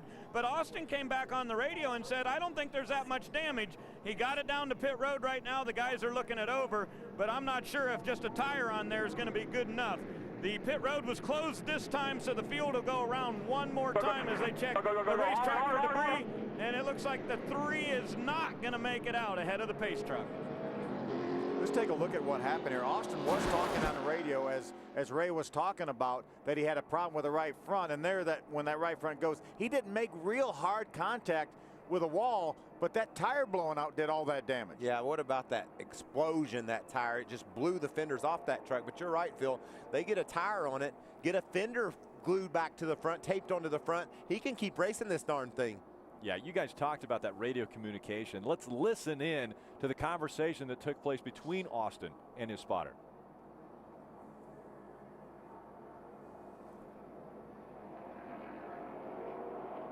That's another view of that tire going down right there, and see all the sparks. Austin was on it. He told him on the radio, I've got a real problem here. I'm going to have to pit.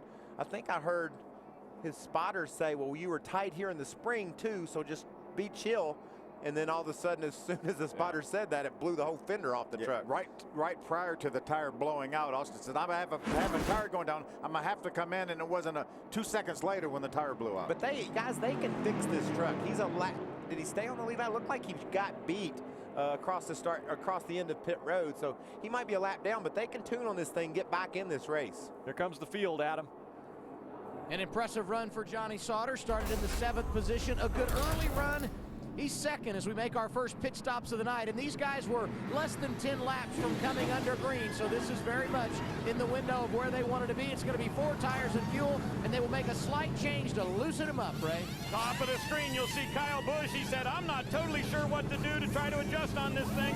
Eric Phillips says a half a pound of air pressure into the right front. Go. You see Ron Hornaday at the bottom of the screen. He said his truck was so loose, he couldn't hold on to it. Big adjustments for the Georgia Boot Chevrolet. Clear, let's go, let's go, let's go. Kyle Busch is going to win the race off of pit road. It looks like Johnny Sauter will hold position in second. Elliott Sadler is third off of pit road.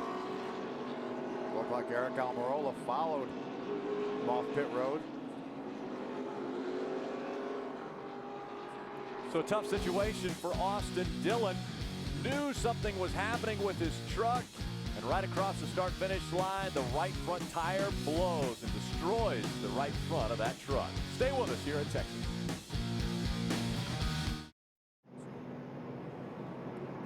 Still under our second caution as they continue to work on the 3 of Austin Dillon. Again, he is the reason for this caution as his right front tire blew and blew out the right front fender. Our Aaron's lucky dog goes to the 86 of Jamie Dick, so he'll get a lap back. Aaron's just giving you back a lap right now so you can try to get your race back in line. You want to line your race back up, Aaron's is providing that opportunity for you right here. Here's another truck right here that wants to get his race back in line, but I thought it was very interesting the conversation we heard from Austin on the radio. And they're doing just what we talked about, Phil. They're reconstructing that fender. And he did not make much contact with the outside wall, so he can still be competitive.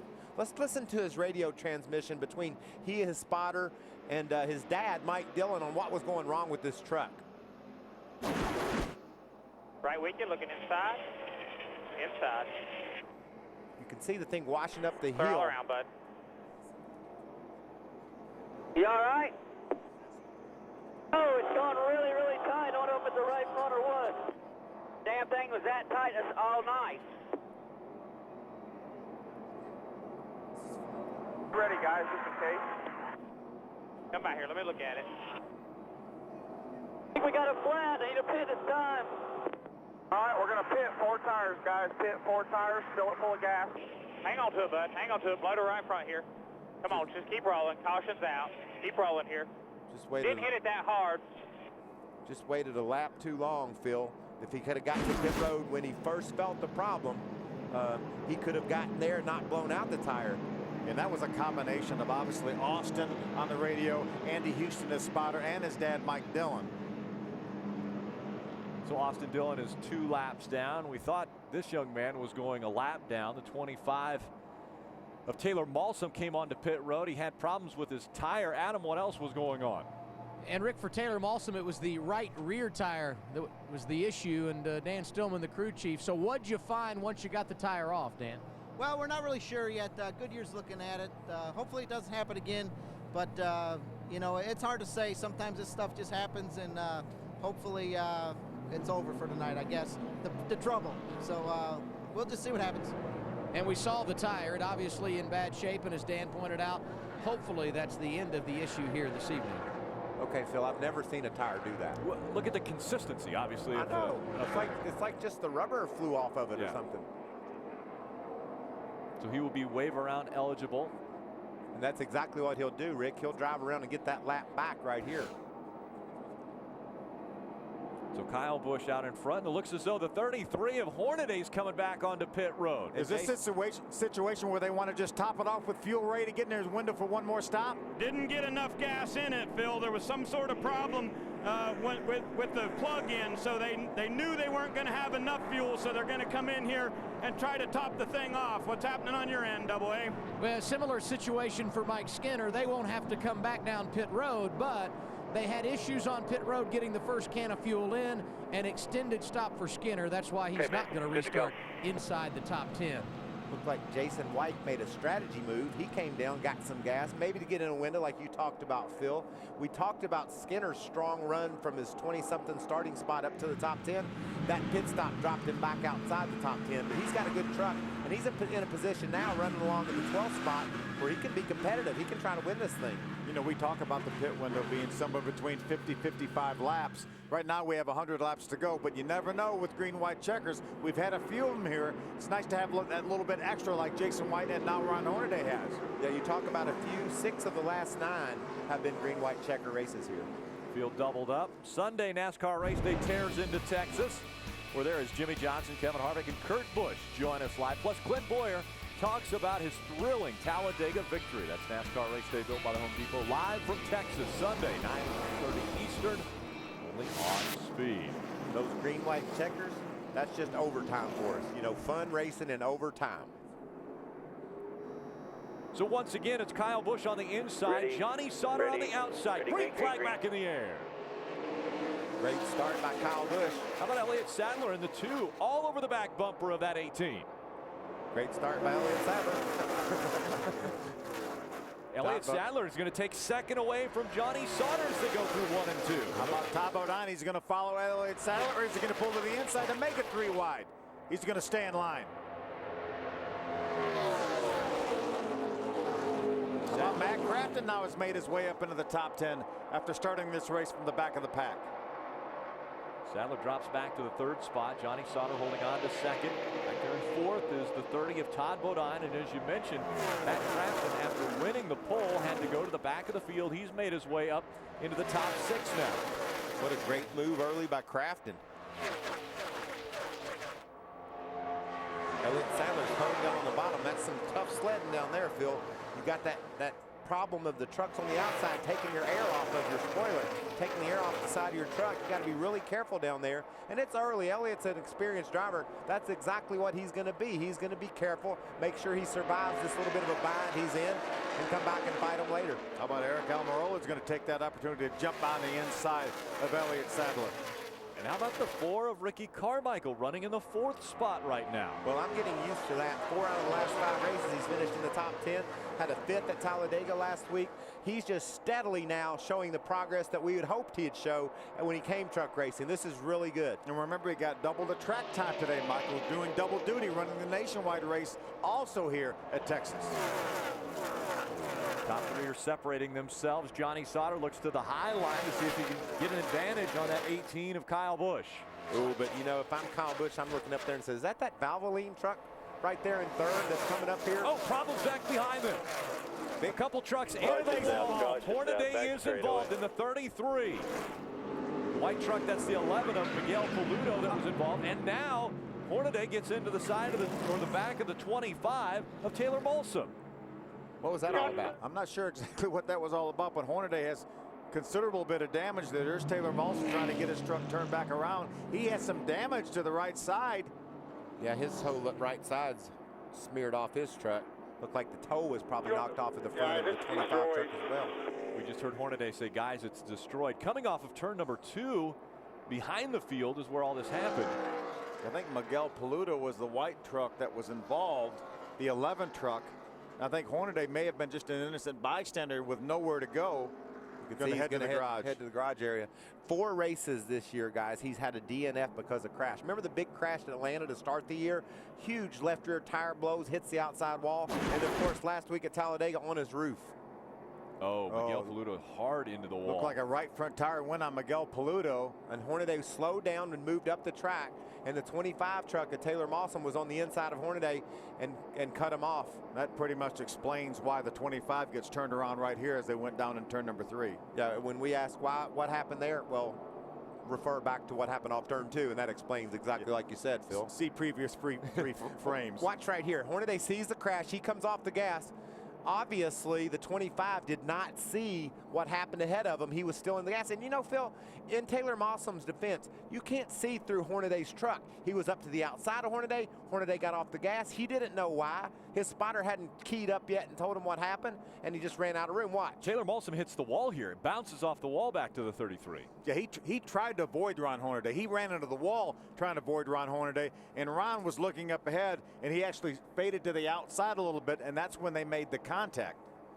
Ron didn't realize he had tried to avoid him. You could tell that. Big hit there for the 11, though, sliding up the racetrack. Did it blow a right front tire, Phil? It looked like a right front tire went down, or something broke in the right front suspension. Look at these trucks scrambling to avoid that mess.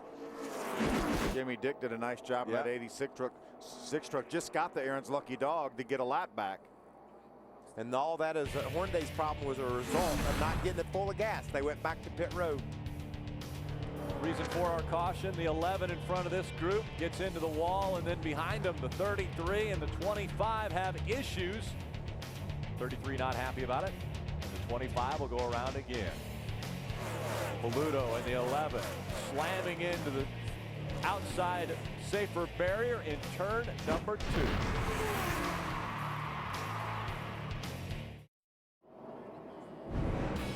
Donate $10 to support the American Red Cross mission. To donate, text Red Cross to 90999. $10 will be added to your mobile phone bill or deducted from your prepaid account.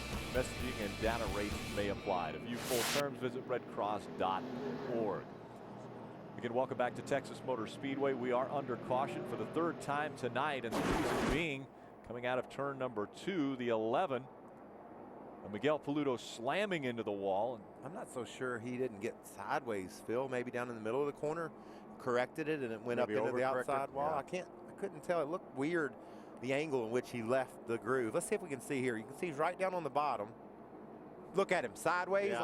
like really sideways, about crashed, overcorrected, and into the outside wall. Yeah, then the angle almost looked like it was a right front tire, a broken right front suspension, but then the aftermath, Ron Hornaday gets caught up with the 25 of Taylor Mawson as they're both trying to avoid this incident. How about Ron's last 2 weeks? This was Talladega last week, and up onto his roof he goes. Yeah, Ron's going to tip over. He would rather think about 2 weeks ago, where he stood in victory lane with a grandfather clock. And the next week, he's on his roof, and today, Ray, he's crashed again at Texas. Yeah, and he just climbed out of his Georgia Boot Chevrolet. Ron, I know I saw you up front there with Butch taking a look at it. How's the damage on the 33 truck? It's such a shame for this team with Georgia Boot and Easy Go. Everybody would support this deal. We just ain't got the year. I don't know what it is. I guess the gas stop, something happened to the probe and stuff, and we had to go. We decided to go to the back, and we made that a team effort. And every lane I went to, it was blocking, so I slowed up a little bit, and then I got one by one, and I seen that guy wreck.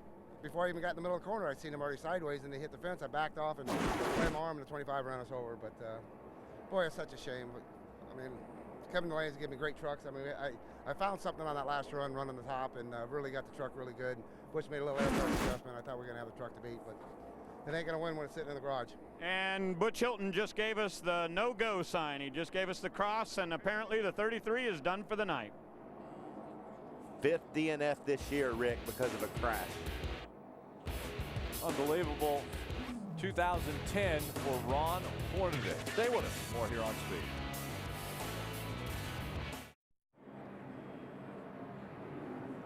Cold evening in Fort Worth, Texas, here at Texas Motor Speedway. And a difficult evening for a few different trucks. But one's getting a gift. That's the 73 of Rick Crawford. He'll get the Aaron's Lucky Dog. This is his 25th start here at the Texas Motor Speedway. Can you believe that? And this is the 26th race. He's made them all but one. He and David Starr both started 25 times here. Continuing the cleanup around the racetrack from our most recent caution, involving the 11, the 33, and the 25. Welcome back to the WinStar World Casino 350 from Texas Motor Speedway. Talked about the air being a little chilly outside, but the action on the track is these guys are on it. It's about to heat up. Kyle Busch and Johnny Sauter, 1 and 2, coming through the quad oval. Green flag back in the air. Last restart, Johnny Sauter didn't get going all that well. A couple trucks got down on the inside of him, but he made up for it this time, Phil. Got a good start this time. I would like to see maybe if Johnny Sauter could get ahead of that 18 truck of Kyle Busch, because it looks like the 13 of Johnny Sauter has every bit as good a truck as the 18 of Kyle Busch. Mr. Mile and a Half, though, he's the man, it looks like. He's really, really fast. He's all over the leaders. I believe if he can get to the front, he's going to show them something. How about Matt Crafton now? He's made his way up into the top 5, starting all the way back to the back of the pack because of unapproved adjustments for our pole sitter. How about the two stand side by side for an entire lap? We saw Johnny Sauter stay to the outside of that 18 of Kyle Busch. Ricky Carmichael's been able to clear the 88, or he did. Now the 88 drives back to the inside of him. Crafton strong off turn 2, but Carmichael's really making it work up on the high side. Top 2 battling for the lead up front. This looks like they're racing in Talladega. I love it. Mill look a little bit sideways, both Busch and Sauter sideways.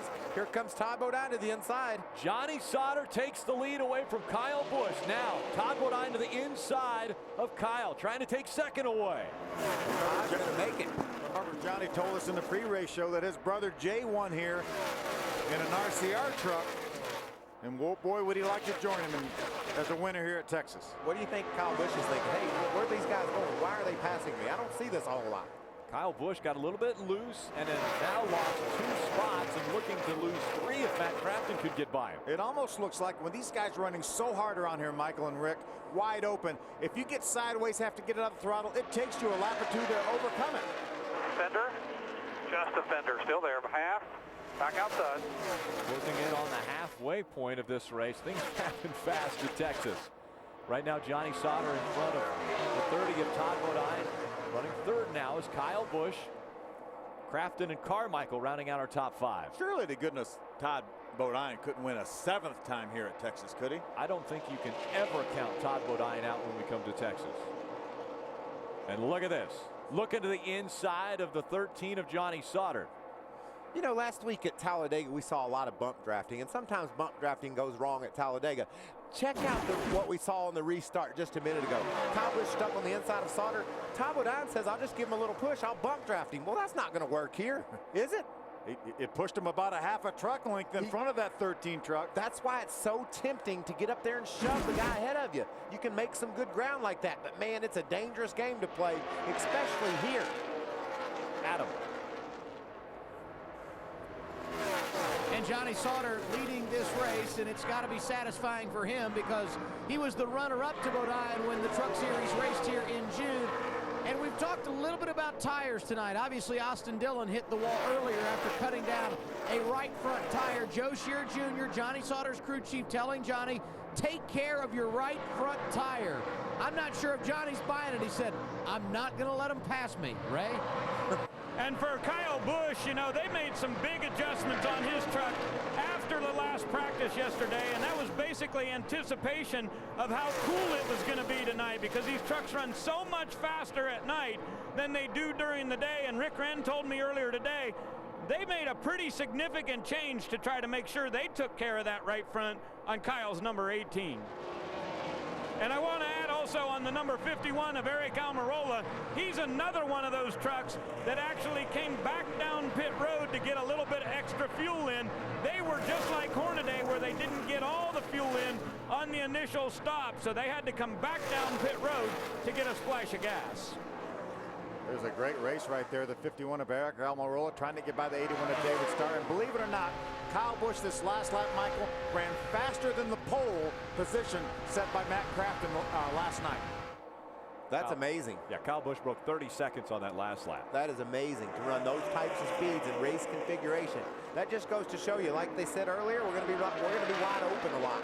And that's the only way you can run down in the 29s is to have your foot right on the floorboard and catch a little bit of a draft off the truck in front of you, and that's exactly what he's doing. And Michael, this is 25 laps after these guys put tires on. Now, granted, we had some caution laps mixed in, but a lot of green flag laps. Good move, good race for 7th on the back of the right side of your screen. The 31 of James Buescher gets by the 2 of Elliott Sadler. Yeah, I thought I was going to see a lot more out of Elliott Sadler early in the going here. He's not able to keep the pace. He's dropped back. See the battle here for the 10th spot. Jason White on the inside of David Starr. Parker Kligerman looking right there behind those two. Jason gets sideways. When they make a little contact, and he gets into the 81.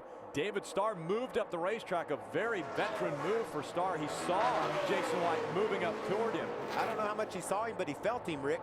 He knew he better get up out of the way. Great move, like you said, by David Starr. And then that allowed Parker Kligerman just to drive right by. Look at this look at this action.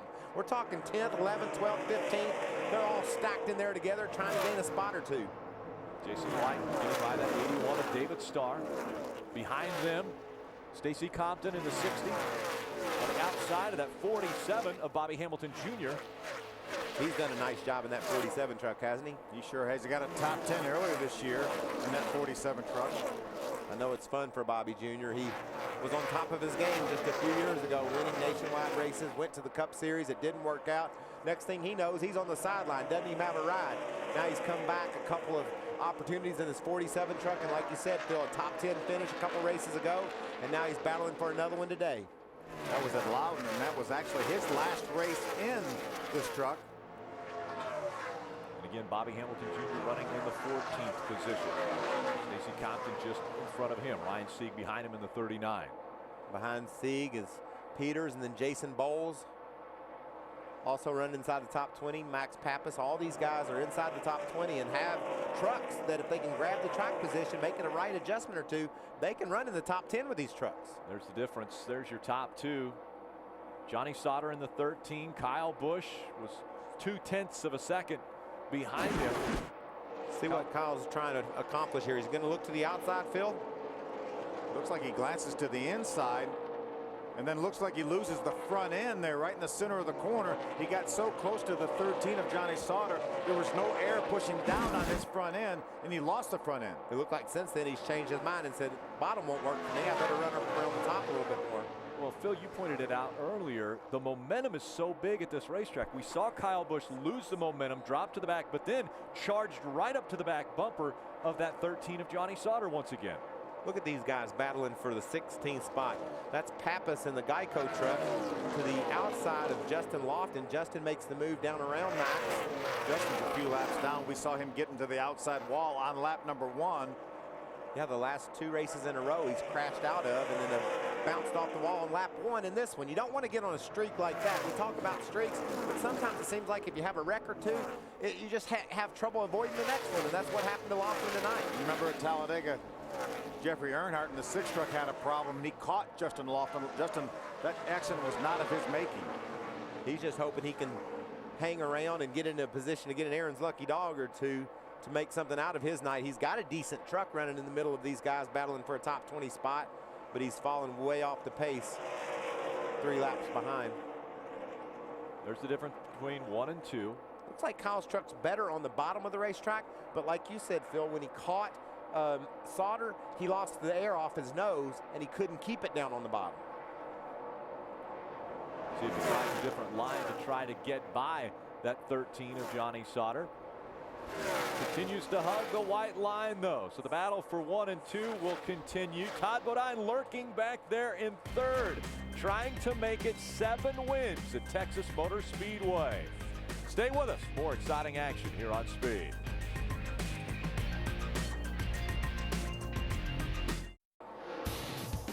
Coverage of the NASCAR Camping World Truck Series on Speed is brought to you by Dodge. Visit Dodge.com or your local dealer. And by Funai. Funai, fun and innovative. Experience more at FunaiAmerica.com. Green flag racing continuing. You see Norm Benning coming off of pit road. Out in front, it's Johnny Sauter. He's got almost a half a second lead over Kyle Busch. Look at the ground that Todd Bodine made up through the center of turns 3 and 4. Pulls right up to the tailgate of that 18 truck. Man, these lead trucks are kind of hard to figure out. You see a lap or two where you feel like Kyle Busch is going to be able to run up there and pass Sauter, makes a little bit of ground, and then it goes away, and then all of a sudden here comes Todd Bodine to join the battle.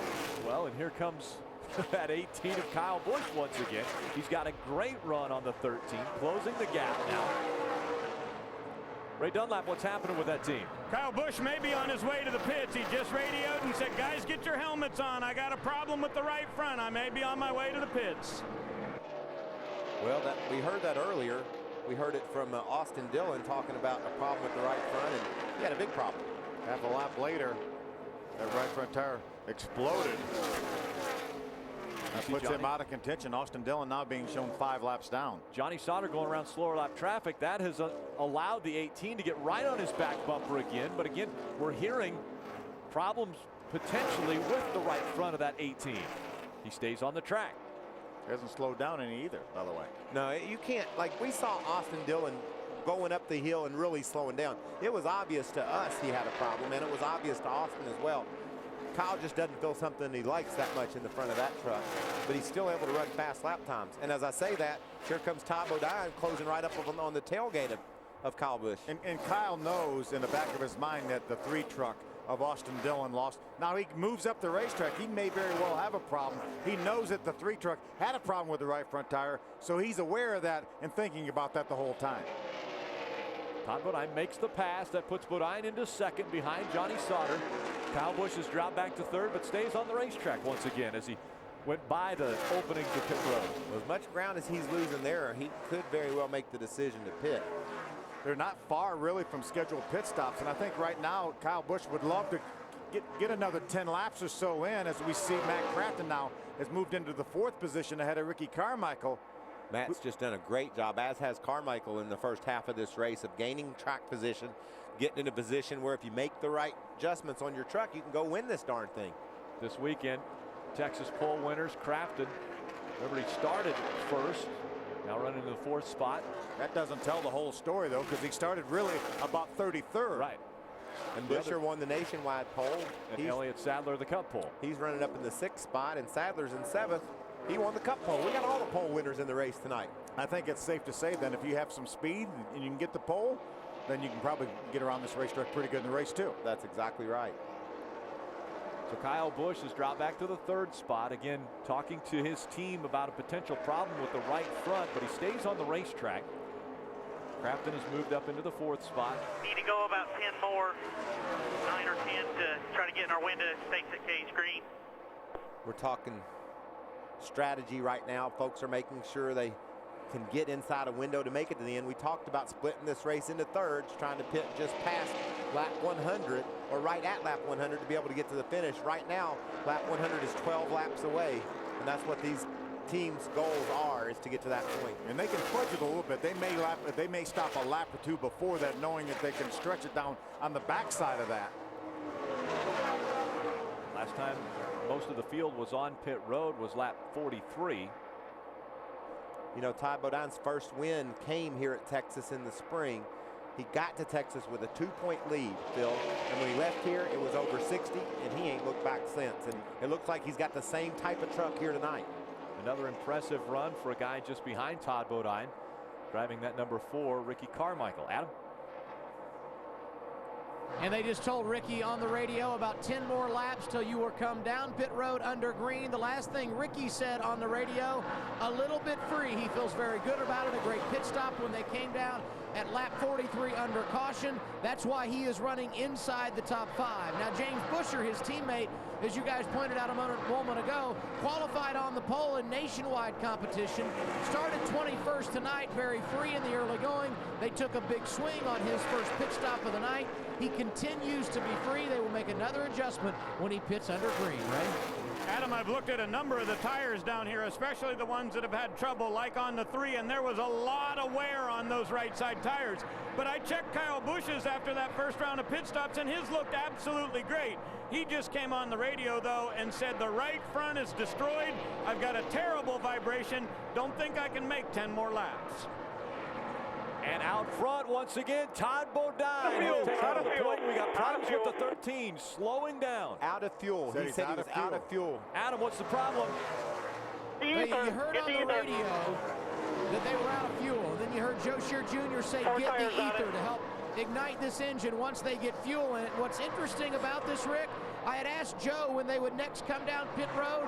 He told me it would be north of lap 100. That surprised me based on the numbers we were hearing in regard to fuel mileage, but everyone's a little bit different in regard to fuel. But obviously Johnny Sauter has pushed it too far. Lap 92, the race leader coming down pit road, and this will likely destroy his chances of winning this race. You know, it really seems to me like that truck must not have been full of fuel, because that was inside of 50 laps. See, Johnny, now he's going to the inside of Max Pappas to try to lap him. That slows him down a little bit. Then Todd jumps to the outside, but I think once he got over here in 3 and 4, I don't think it ever got going again. So the 13 on pit road. Again, they're going to spray ether into the cowl. Right. They said, watch out for that 13. You'll have to see him. He's going to be coming out. Boy, Kyle cuts it close. Here's the Interstate Batteries Toyota. He comes in. They got the fuel. They're going to the right sides. We'll take a look at that right front tire once it comes off of that truck. But Kyle said he couldn't stand another lap. Back to the hit of fuel. They've got the left sides coming in. Now let's check in with Adam. Lap 94 is when the call will go out for Ricky Carmichael, running inside the top 5. We told you a moment ago, a little bit free. They will work on that with air pressure, 4 tires and fuel as they make their first green flag pit stop of the night. And this will put them very close to being in their window to going the distance, but obviously not a lot of cushion should there be a green-white checker. And as Carmichael sits on pit road getting his service, you see Todd Bodine, the race leader, left of your screen, staying on track. So Todd Bodine now has over a 5.5-second lead over second place Matt Crafton. And Crafton now on pit road as we see Todd Bodine still working his way around this 1.5-mile track. What a great, outstanding run by Matt Crafton. Believe it or not, Matt Crafton has finished in the top 10 the last 13 races in a row. He's a streaker. Ray. Crafton said he'd like to have a little bit more grip all the way around. This will be a 4-tire stop. They're going to take a pound out of all 4 tires to lower that just a bit. He said he likes the way the truck gets into the corner, but it's not quite right coming off. Back to Double A. Ray James Busher started 21st, worked his way into the top 10. Last thing we heard from him in relation to the crew, I need more overall grip. He will make his pit stop under green and get 4 tires at lap 96, Ray. 4 tires and a big adjustment for Elliott Sadler. He was very loose on his entry. He said he didn't think he could hang on to it. Tighten this thing up. Give me all you've got in a quick swing. Right side tires on that Realtree Chevrolet. There you see adjustments going to the rear of that thing. We'll see if they can get that better for the entry, and we expect Todd Bodine down to pit road this time by. Go, go, go, go, go, go. Guys, remember Eric Almirola came in on the caution after most of the leaders pitted. He has a 14-lap cushion right now as our leader, Todd Bodine, makes his way to pit road. Todd will have 49 laps to run if we don't have a green-white checker. Todd Bodine had about 11.5-second lead over Mike Skinner before he made his way to pit road. Right. He's very happy with the truck whenever he's all alone, but he said when he gets in traffic, it's very, very tight. They're going to make an air pressure adjustment on the right sides. Fuel going in on the Valvoline Toyota. Nice smooth stop so far on the right sides. They'll go to the left, and it looks like the 5 truck is in. Adam. And he gets his service at lap 98. Mike has been quiet on the radio in regard to what changes he would like. So this is going to go with 4 tires and top it off with fuel. As Bodine exits, they work the left side of that X-side Toyota for Mike Skinner. He will pull away, and he also will be very tight in regard to being able to go the distance. Parker Kligerman also coming onto pit road. You see it on the left side of your screen as Skinner is exiting pit road. Right now, Eric Almirola is shown as our leader. Remember, he pitted about 14 laps later than most of the trucks running up front. 9 slow on the racetrack. That's Max Pappas in the Geico Toyota Tundra. Out of gas for Max Pappas. Uh-oh. Parker Kligerman. Kligerman's over his line. He has to back that truck up. That'll make that stop longer. Ray. Well, they told him to be careful coming in, and he did slide over. That's going to cost them a little bit of time as they had to push that truck back. We'll take a look at it right here. As Parker's entering, you see he starts to cut to his pit stall. The guys are out, and he's got the brakes locked up. The right front goes over the line. NASCAR official there telling him do not work on it till then, and this is a very lengthy pit stop. He's going to lose 10, 12 seconds extra sitting on pit road. What a heads-up move by the jack man. He did not put the jack under that truck. They needed to back it up so that the stop would be legal. If they'd have tried to jack it up while it was over the line, that would have been a lap penalty. So great move by the crew. Race leader Eric Almirola now on pit road. That puts the field in the hands of Jason White on the racetrack. But Almirola on pit road, right? This truck has been virtually sponsorless the last couple of races. Phoenix Construction coming on for this weekend. Here goes Almirola, and he just gets clear of the number 12 there. He said he really would like a little bit of overall grip, but especially in the rear. He says the right rear tire of this truck doesn't feel like it's in the racetrack. 4 tires and fuel for the 51. Don't wait on gas. Jason White is the race leader, as you just pointed out. And Jason White will make his pit stop next time around. That is the schedule for him. They will make an adjustment to help free up the truck. White last pitted at lap 53.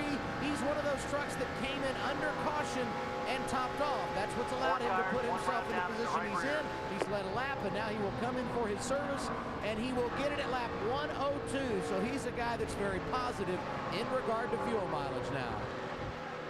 45 laps to go as we see Jason White making the left turn onto pit road. See Kyle Busch pitted on lap number 93. That would give him 54 laps to run. That may be stretching a little bit, Michael. That's going to be really close. Jason White's in a tough battle for that 10th spot in the points, so he wanted to grab those 5 points. As soon as he got them, he came to pit road. But you're right, Phil. Surely we'll have another caution. I can't imagine we'll go all the way to the end without one. But if there is no more cautions, or there are no more cautions, these guys are going to be in a real bind for fuel. Jason Bowles in the 46 was caught speeding, exiting pit road, so he'll have to make a pass-through penalty. Well, today's his birthday. That's kind of unfair, isn't it? That you would think he'd get a gift, but his gift is going to be a pass-through penalty. Speeding ticket on your birthday. Out in front as everyone continues to shuffle through green flag pit stops. Right now it's Bobby Hamilton Jr. that is leading the field.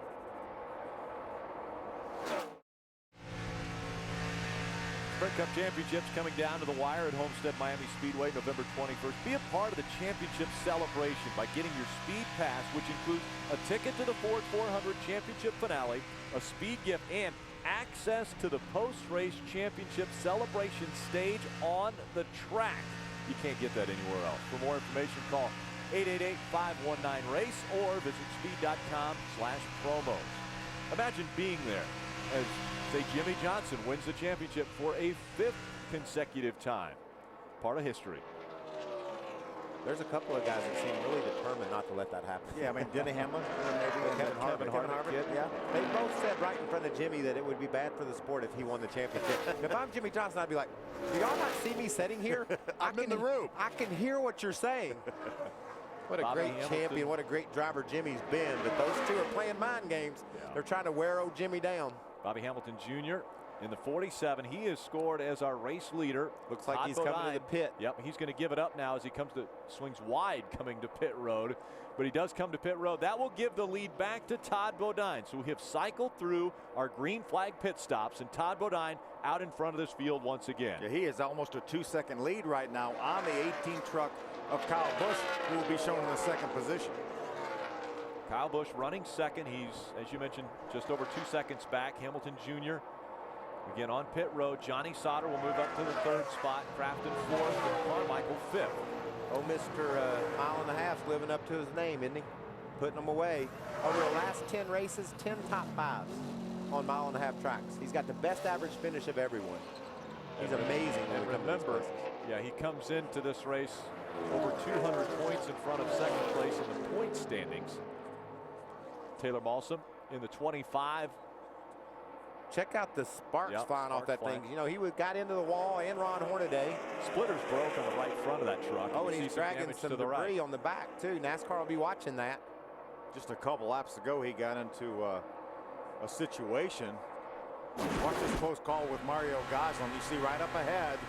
You see there's Taylor with a 25. Mario comes down, and they make some contact as they exit turn number 2. Mario's probably thinking, I can't get over anymore to the right. I don't know where you think you're going. There's something dragging underneath the rear end housing of that truck, so it's got some issues. It goes around. Did he just go around Sadler? He must be running pretty good. They're going to post us something about something hanging off the rear. You got a slow one on the bottom? We're hearing radio communication for Taylor Malson.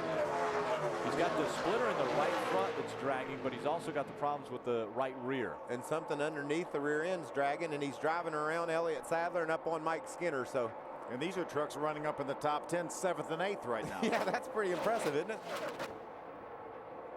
We talk about aerodynamics and how sensitive these things are. Taylor's not paying any attention to it. Taylor scored a lap down in the 16th position. Right now on the lead lap, only 10 trucks. Parker Kligerman, 25 seconds behind Todd Bodine. And again, we're clicking off laps just over 30 seconds here at Texas Motor Speedway. So the 25 of Taylor Malson's going to make his way onto pit road. Todd Bodine continuing to dominate from the Lone Star State. He has a 2.5-second lead over Kyle Busch. Can he make it? Win number 7 tonight. Kyle Busch wants to get to the victory lane here as well. Stay with us. 4th caution has come out. Lance Fitton has problems getting through the turn. Slides to the inside. Avoided any contact, but he got out of whack. I know a lot of these drivers and teams are breathing a sigh of relief. A lot of them were very, very close on having enough fuel to get to the end. Let's see if we can take a look at what happened to Lance Fenton. There we are down in turn number 1. He's on the inside of the racetrack. He just starts to lose the back end, then corrects it, and then the second time the back end swings out. He does a nice job letting off the brake, trying to get the thing to go straight. Then he realizes that it's not going to go straight, and he locks the brakes up again, stays out of that inside wall, Mike. Like he was really slowed down. I don't understand what exactly happened. It almost looked like he had a flat tire, but all the tires look like they're up. Look at that. Very fortunate. Oh, the left rear is flat. That's what happened. Sure See it? Yep. Here's Mike Skinner's onboard camera. There's Toyota onboard. He says, thank you, Lance Fenton, for not backing up the racetrack. Thanks for staying over to the left, Lance. So left rear tire goes down on the 6 of Lance Fenton. He brings it on to pit road, and that slows the field down once again and closes we got to the gap come. up. We got to come. There's only 10 trucks on the lead lap. There's no question, Mikey. Come in and let's get 4 tires. We are pitting. Make Phil. sure we have enough fuel to get to the end. And if I'm Kyle Busch and maybe Johnny Sauter and some of these guys, I'd be asking my crew chief, are we as fast as Todd Bodine? Does he just have track position on us, or is he faster than us? And the answer is Todd is faster, so I got to make a chassis adjustment too. How about the possibility of just two tires? Do you do right sides with only 26 laps to go? Here comes our leaders onto pit road. Adam. It will be 4 tires for the man running third, that Johnny Sauter, and this caution gets him right back in the game. Of course, they ran out of fuel prior to pitting under green about 30 laps ago. Johnny Sauter said, I'm afraid to call for any changes. 4 tires, top off the fuel tank. Joe Shear Jr. said, just 1 can, Ray. 4 tires and fuel no matter what anyone else did was the call from Mike Hillman Jr. Todd Bodine says he'd like to turn in just a little bit better. For Kyle Busch, he was loose and tight at the same time. He said, if I get out front, I'm going to be too free. The 30 is going to beat the 18 off of pit road. We'll see if they're the first out. Todd Bodine's going to win the race off of pit road. The 18 was trying to close the gap there. We'll see if he was under the speed limit.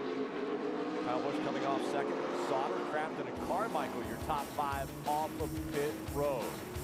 Parker Kligerman also coming off there in the 29. Stay with us. We'll reset the field when we come back to Texas.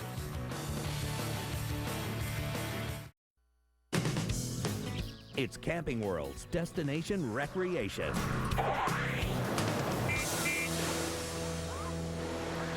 Have you ever noticed when you get to a campground, there's always a guy who's unwinding a cord and he's trying to get it as far away from his camper as possible because he wants to make sure that he doesn't have to listen to a loud generator?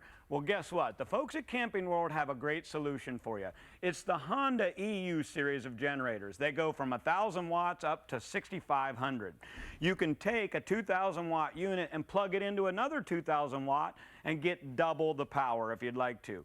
These are the most quiet generators in the entire business, and that's why they're the official generator of Camping World. They come in a great red color, they're really, really quiet, and if you get this one, it's not only quiet, you can't hardly see it.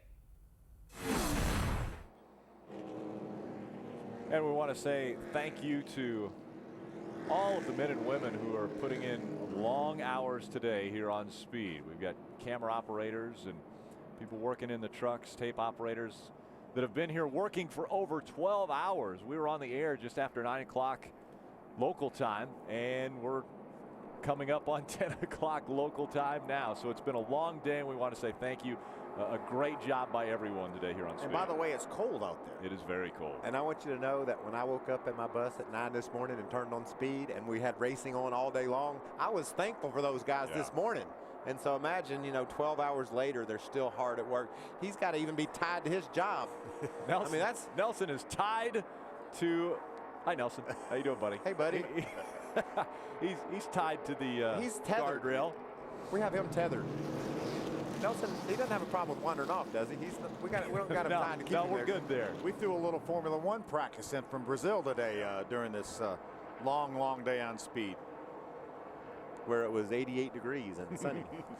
Probably warmer than here. Closing in on the final 20 laps of racing. Who do you like on this restart? Todd Bodine elected to take the outside, put Kyle Busch down on the bottom. Who do you like, Phil, off turn 2? I like Todd Bodine. I like him. I like him to pinch Kyle Busch down to the bottom. Keep him way down there. Try to get his truck a little bit loose. I think you're going to see Kyle Busch and Johnny Sauter make the pass on Todd Bodine on the bottom of the racetrack. Well, I agree with half that. I think Kyle will at least get the advantage off 2. Whether he can clear him or not, that's the big question. Whether you can make that pass complete. It's going to be a great restart here. We're getting down to it. 21 laps. When they come back to the start-finish line, the field back in the hands of the 30 of Todd Bodine. Green flag back in the air. Boy, Todd jumped solid, but Kyle jumped right with him. He was right there with him. Kyle Busch, a great run into turn number 1. Here comes the 13 of Johnny Sauter. Todd has a shorter way. Kyle has a shorter way around, and it's going to work for him. You know, Phil, I like the inside because it's shorter and these guys are wide open. You know, you get a bit of a jump and you run right around the bottom. Here comes that momentum, though, and Todd Bodine has surged back in front of the 13. Here comes the 88 of Matt Crafton, battling for third. Matt says, I got the pole. I don't care if I started last or not. Y'all are going to hear from me before the checker flag. And battling his teammate right now, Johnny Sauter, both out of the Thor Sports stable. There's James Busher right behind them. Skinner's in there. There's Almirola. Things are heating up as we're to the final 20 laps of racing in Texas. Sauter just closed the door on his teammate. Grabbed that spot away from Crafton. Kyle Busch out in front. Todd Bodine runs second. Sauter, Crafton, Busher, your top 5. Now, you know, Todd's truck's going to handle differently now. He had that lead, big lead, couple of seconds. His truck was handling as good as it's gonna. Now he's right up behind Kyle Busch. It's messing up his aerodynamics. So I know Todd's really disappointed over not being able to hold serve on that restart. Kyle snaking down the back there, trying to break the draft. The draft is really, really big here with these trucks. You know, but if I'm Todd, I just stay up that high. I don't follow him down there, wasting all my time following him around. I'm going to get a good angle for the corner. Over 180 miles an hour, a top 3 last time by. Wow, how about that? We got 5 trucks down in the 29-second bracket. The top 5 are all running the fastest laps of the day. And Johnny Sauter with a 29.84, over a 1/10 of a second faster than the pole position. Cool conditions here in Texas are meaning very fast speeds. To the high side goes Johnny Sauter. Tries to take second away from Todd Bodine as they come out of 4. I'll guarantee you Johnny Sauter didn't back off that corner. His teammate's going to drive right up behind him, maybe give him a little bit of an arrow push to try to get him to finish this pass. Todd Bodine stays on the bottom of the track. Sauter, he stays on the gas, makes the pass, takes second. Now here comes the 88 of Crafton to the inside of Todd Bodine. Boy, Johnny Sauter wanted that spot there, drove it hard through the corner. Todd Bodine will fight back on the outside of Matt Crafton, but Todd's truck hits a couple bumps, looks like gets tight, starts pushing up the hill. How about Johnny Sauter's closed right up within a truck length of Kyle Busch? Kyle Busch still in front. He has the truck length between he and Johnny Sauter. Then it's Todd Bodine, Crafton, and Busher, your top 5. Almirola, Sadler, Skinner, Kligerman, and Carmichael, your top 10. These guys are driving for all they're worth right now. We're inside 20 laps to go, and you can just tell by the lines they're taking and the way these trucks are bouncing around, they're not letting off the gas. 15 laps to go when they cross the stripe. We've completed 132 laps. Sadler, the fastest that time by. Down in the 7th spot, running the fastest laps on the track. Crafton's got it. He's finished the pass. Takes it away from Todd Bodine. Moved back up into the top 3. Been a long road for Matt Crafton to get back to the top 3, but he's there. Now he's going to set his sights on his teammate, Johnny Sauter, up there behind Kyle Busch. Kyle Busch has won 6 of 13 races this year in the trucks. He's looking to bat 500 tonight if he can win. Can you imagine that, winning half the races you enter? And he won 12 of 25 nationwide races, I think, coming into here. That's exactly right. Plus, he's won 5 nationwide races in a row here at Texas. He's got this place figured out. Ray, what other stat can you give us with the 18? Well, I just think it's important to remember that this is really a brand new team, too. And the truck that Kyle's driving tonight is number 4. They debuted it back at Charlotte. It went to Victory Lane. Then they took it to Chicago and won again with it. Casey Kane drove this truck also earlier this year at Pocono, and I believe he finished 2nd. So I think the truck's pretty good. I think the driver's outstanding. Todd Bodine losing valuable points in the owner's points race. Coming into this race, he was trailing Kyle Busch. Prior to Talladega, he was in front of Kyle Busch. But now Kyle Busch really flexing his muscle with the last 3 races of the season. There's your owner's points as they stand. 2-horse race right now. Kyle Busch Motorsports and Germain Racing, 72 points to spread. Johnny Sauter's only won 2 races in his truck career, and being able to drive around Kyle Busch late at Texas Motor Speedway and grab a win, joining his brother, there's a couple of brothers that have won here in the Truck Series in Texas, it'd be a big moment for Johnny Sauter. That would be huge. There we see Elliott Sadler. He looked to the outside of James Busher. Busher really had to catch his truck coming off of 4. Elliott's rebounded late in the going here. That puts him up into the top 5 as he drives down into turn 1.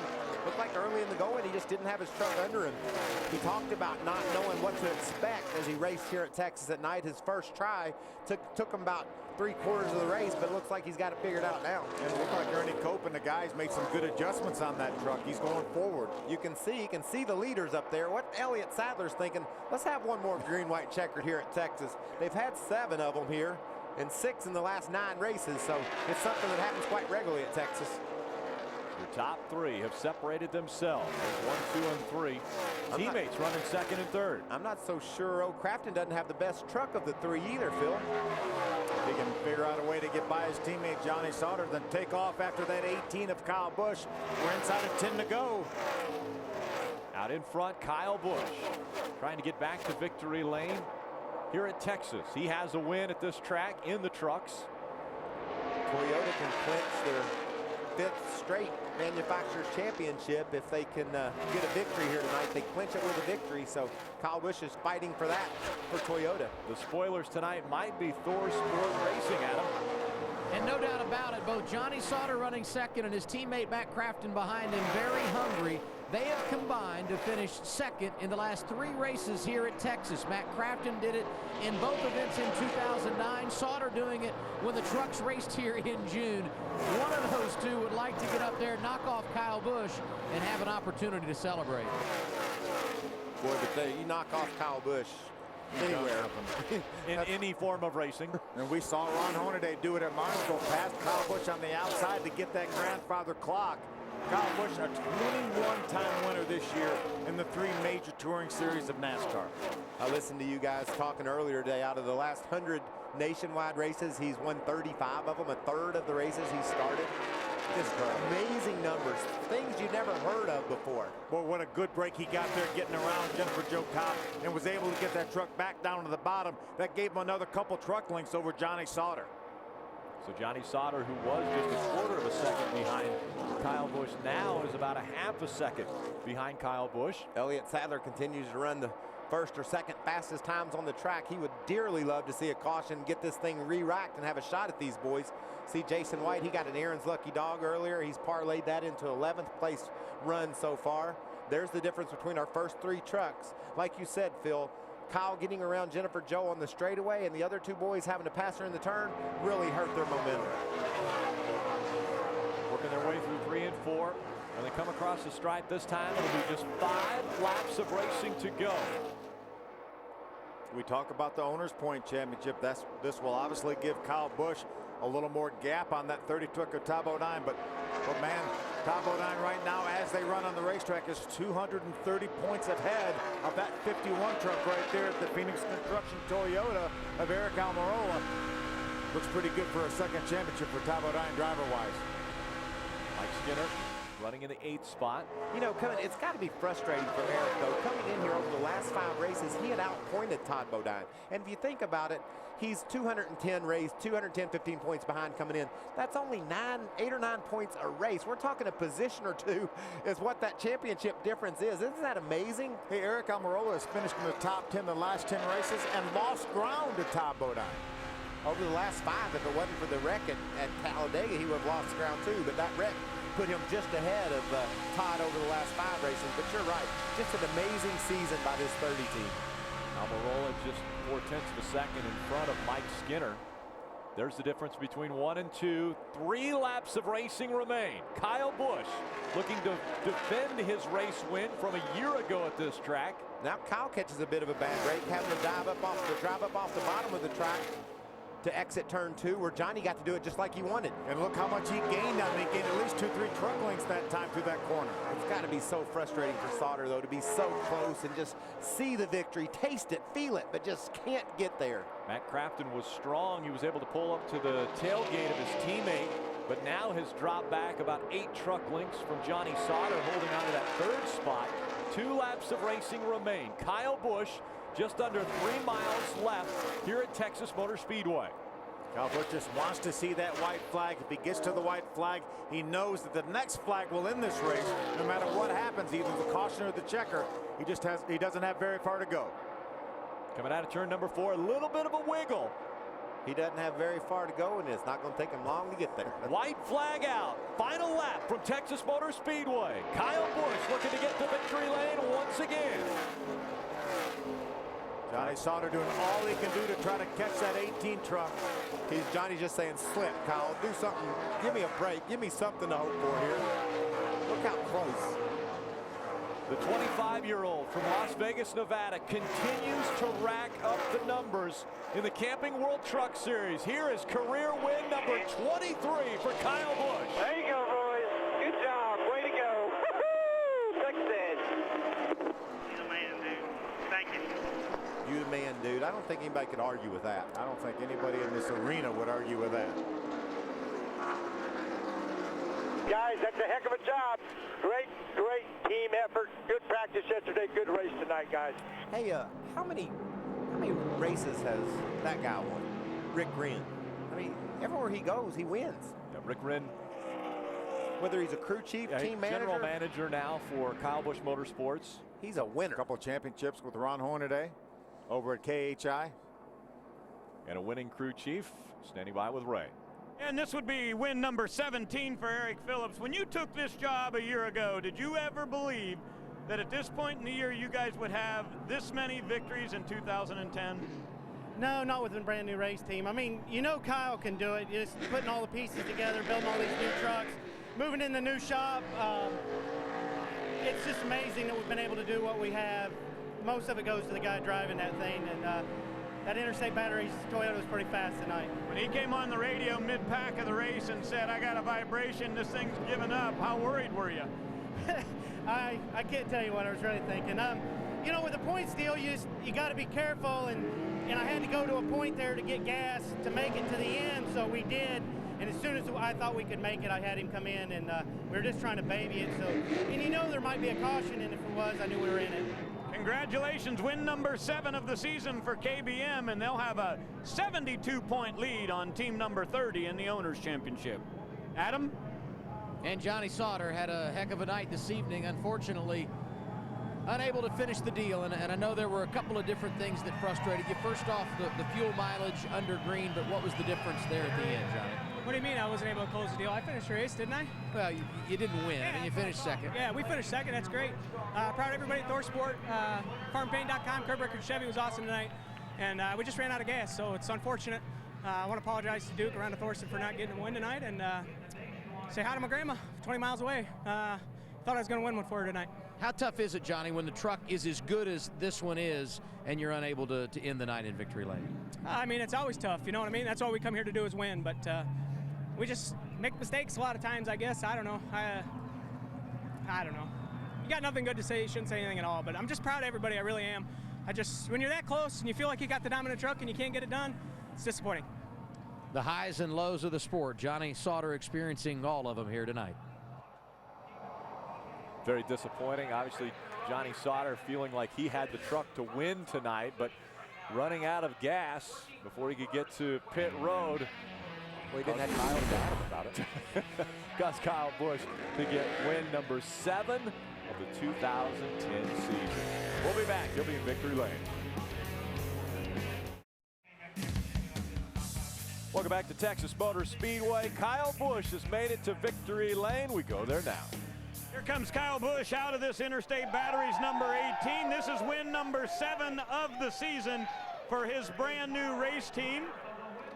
Lots of NOS energy drink going in the air there, and as Kyle climbs down, I want to look at the back of your truck here. I know you're glad to have Interstate on it, and it's all green and pretty, but as we move over here, the back of this thing says, I am second, and I know that doesn't fit for Kyle Busch very good. What's the story with that? No, it doesn't fit very well, but I've got some great supporters in Interstate Batteries and Norm Miller, and that's a website that Norm Miller started, and he's got a lot of guys on there, whether it's Josh Hamilton or Joe Gibbs, Tony Dungy, all the people that have given testimonials about how they've had faith change them and what all they've gone through. And so it's a great website. People can go on there and give their own testimonials, check out everybody else's. But I can't thank Norm Miller enough. All the guys, again, at Interstate Batteries, IamSecond.com, Tundra.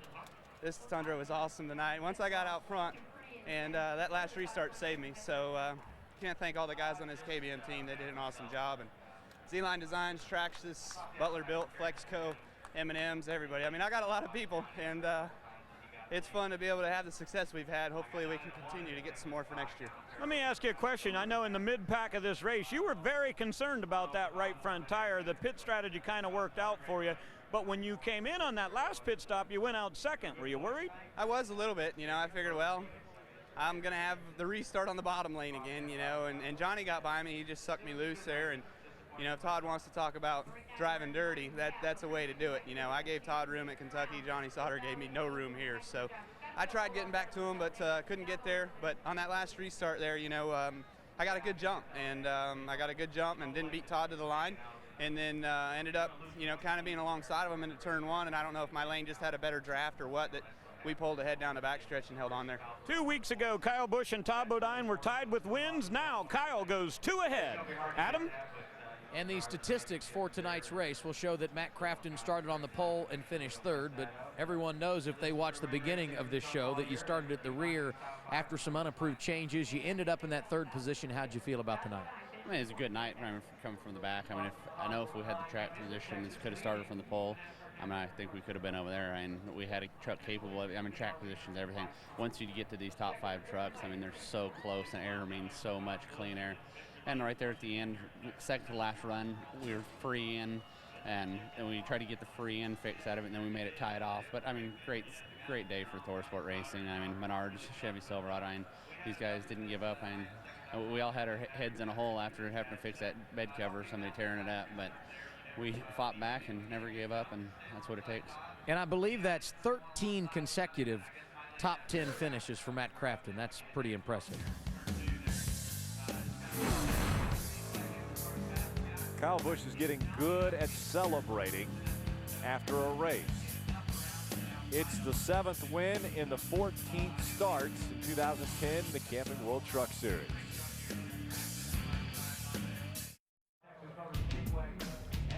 The smoke clearing from Texas Motor Speedway. That was from the burnouts, though, of Kyle Busch, winning race number 7 on the 2010 season. Want to take a look at our Dodge save of the race. Got to give a tip of the hat to Jason White. Watch this move he makes, Rick. He just sort of checks everything out. Looks like he's calmly riding his way through it, and all of a sudden he said, I got to make a move. Boom, drives to the outside, gassed it up. He gassed it up. That's the important thing, because Ron Hornaday was coming back down. There's Jason on the inside. He sees Ron Hornaday coming his way. He gassed it up and got by before Ron Hornaday got down to him. That was our Dodge save of the race.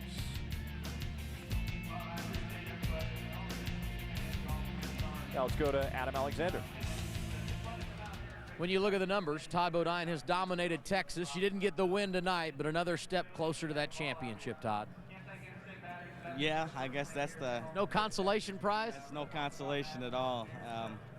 Our Valvoline Thunder was awesome. Yeah, I chose the outside. Figured momentum would carry it. And I went down in the first turn, and even getting up to speed, it just bogged down and pushed. I knew we were in trouble right then. That last set of tires was just horrible. We didn't change anything from the run before where it was perfect, and went to pushing just terrible. But, you know, that was, gotta live with it. You know, we had a great Tundra, Jermaine Racing, everybody did a great job again. You know, Texas is our track, and, you know, I'll take the blame for this one. Gave this one away, but, you know, I guess the consolation is a good points night. I mean, it still stinks. The consistency, though, has been amazing. Yeah, I think, you know, that just shows how good our guys are and how good Junior and Tom have been getting the truck set up. You know, I've said it quite a few times. About the first 5 races, we really struggled in making them drive good. And they went to work and figured it out, and they've been driving great. And that's what allows you to keep that consistency. Even on a bad night and a bad run, you know, like tonight, you know, bad tires at the end, pushed like crazy, still finished 4th or 5th, whatever it was. And, you know, I think it just shows how good the team really is. Todd Bodine all set to clinch the title next week at Phoenix. And we'll take a look at the point standings. 230 separate 1 and 2. Todd Bodine and Eric Almirola. 304 back to Johnny Sauter. Tell you what, though, the big run tonight was for Matt Crafton. I think he has locked himself really into the top 5. Yeah, he came in with that spot in jeopardy, but he sealed it tonight, so he'll be on the stage when we have our banquet. See a good battle for the 5th position there with Austin Dillon and Timothy Peters, only separated by about 46 points. Kyle Busch is getting used to this as well, taking a bow. The NASCAR Camping World Truck Series on Speed is brought to you by Camping World. Visit campingworld.com and check out this week's featured special on the Quiet Series portable generator. By Ford, drive one. And by Touch of Gray, gets rid of some gray, never all. Go back trackside to Adam Alexander. Big day for Elliott Sadler, and you wind up inside the top 5 in Truck Series competition. Looked like an up-and-down night on track for you. It did. The second set of scuffs we put on was a little bit mismatched, and it made my truck so loose. We adjusted to that, and this made my truck too tight, and we lost a lot of track position. But Ernie and the guys kept working on it, and just proud of these guys at KHI. They gave me another fast truck, and can't thank everybody enough from Realtree Outfitters. It is hunt season right now all across America, and I can't think of a better way to hide in the woods than using Realtree. So all in all, good weekend for us, a great day today. I'm satisfied with the top 5. Your runs in the Kevin Harvick equipment have been very good. How excited are you about the announcement today and the future? I told my wife when I woke up this morning, I said today is the first day of our new lives, and it's been a great day with the pole and the announcement. A great run here, starting on the front row, finishing 5th. And Kevin and Delana do a great job of giving us great equipment. And, we did the best we could with it tonight. And we've been fast with it everywhere we've been. So we'll keep working on our communication, keep working on our language, and get it better each time. So I'm back in the truck at Homestead for the finale. So looking forward to that. Thanks, Elliott. All right, thanks a lot, Adam. And Adam, Elliott Sadler happy with that top 5, but maybe not as happy as this guy. You started 13th and got a top 10 tonight in your very first start. You happy with that? All right. I think we really were a top 5 truck tonight. Driver made a bit of a mistake there on the green flag stop, slid through the pit stop, slid through the box. So I was a little disappointed myself about that, but we showed excellent speed all night. And, I'm so proud of these BKR guys. And thank you to Brad Kozlowski for the opportunity, obviously, to be here. He's gave me a great opportunity for this first truck race. And I had a lot of fun. Race is pretty short. I was kind of begging for 50 or so more laps there at the end so I could get by those 3 trucks in front of us. But overall, a good weekend for us. And, we wanted to come here and finish the race at least, and that's what we did. Truck's a little different than the cars, though, right? Yeah, way different. There's a point there in the race when we were flat out flying, and they're going, you've got great lap times. I'm going, yeah, they better be. They're flat out. So, that's a little different than the cars. And then also the aero deal is real big. I mean, I'd be 5/10 faster than 3 trucks in front of me, catch them, and all of a sudden slow down 6/10 and just not able to get by. So learning that was big, and hopefully I'll be able to, do a couple more of these and learn that for next season. All right, good run tonight for PK. He gets a top 10. Back to Adam. Ricky Carmichael, top 10 in 5 of the last 6 races. That's great. And what's even better, a sign of progress, you're disappointed. Oh, I'm so angry right now. I can't even see straight. I'm like my moto days. It's just we're on top 5. I mean, just straight up top 5 all day long. I'm like, dude, we got a top 5 in the bag. And then we came in for 4 fresh ones at the end. And, man, that outside never worked all night like the first 2 laps. And normally it does on the 1.5 miles. And, of course, it did. And then I just got hung out, got passed by 4 guys. And the rest was history. Just really frustrated because we were so strong. And on the flip side of that, I'm happy for this Monster Energy Chevrolet team. The pieces of the puzzle are good, and I mean that's some good stuff. It's clicking, and I had some good laps. Nationwide tomorrow. How is the extra track time paying off?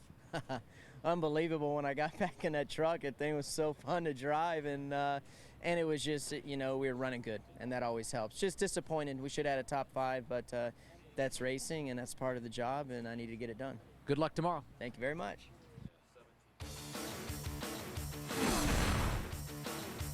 In victory lane, Eddie Gossage, track president, doing the honors, and the cowboy hat goes on to Kyle Busch, hoisting the trophy once again at Texas Motor Speedway.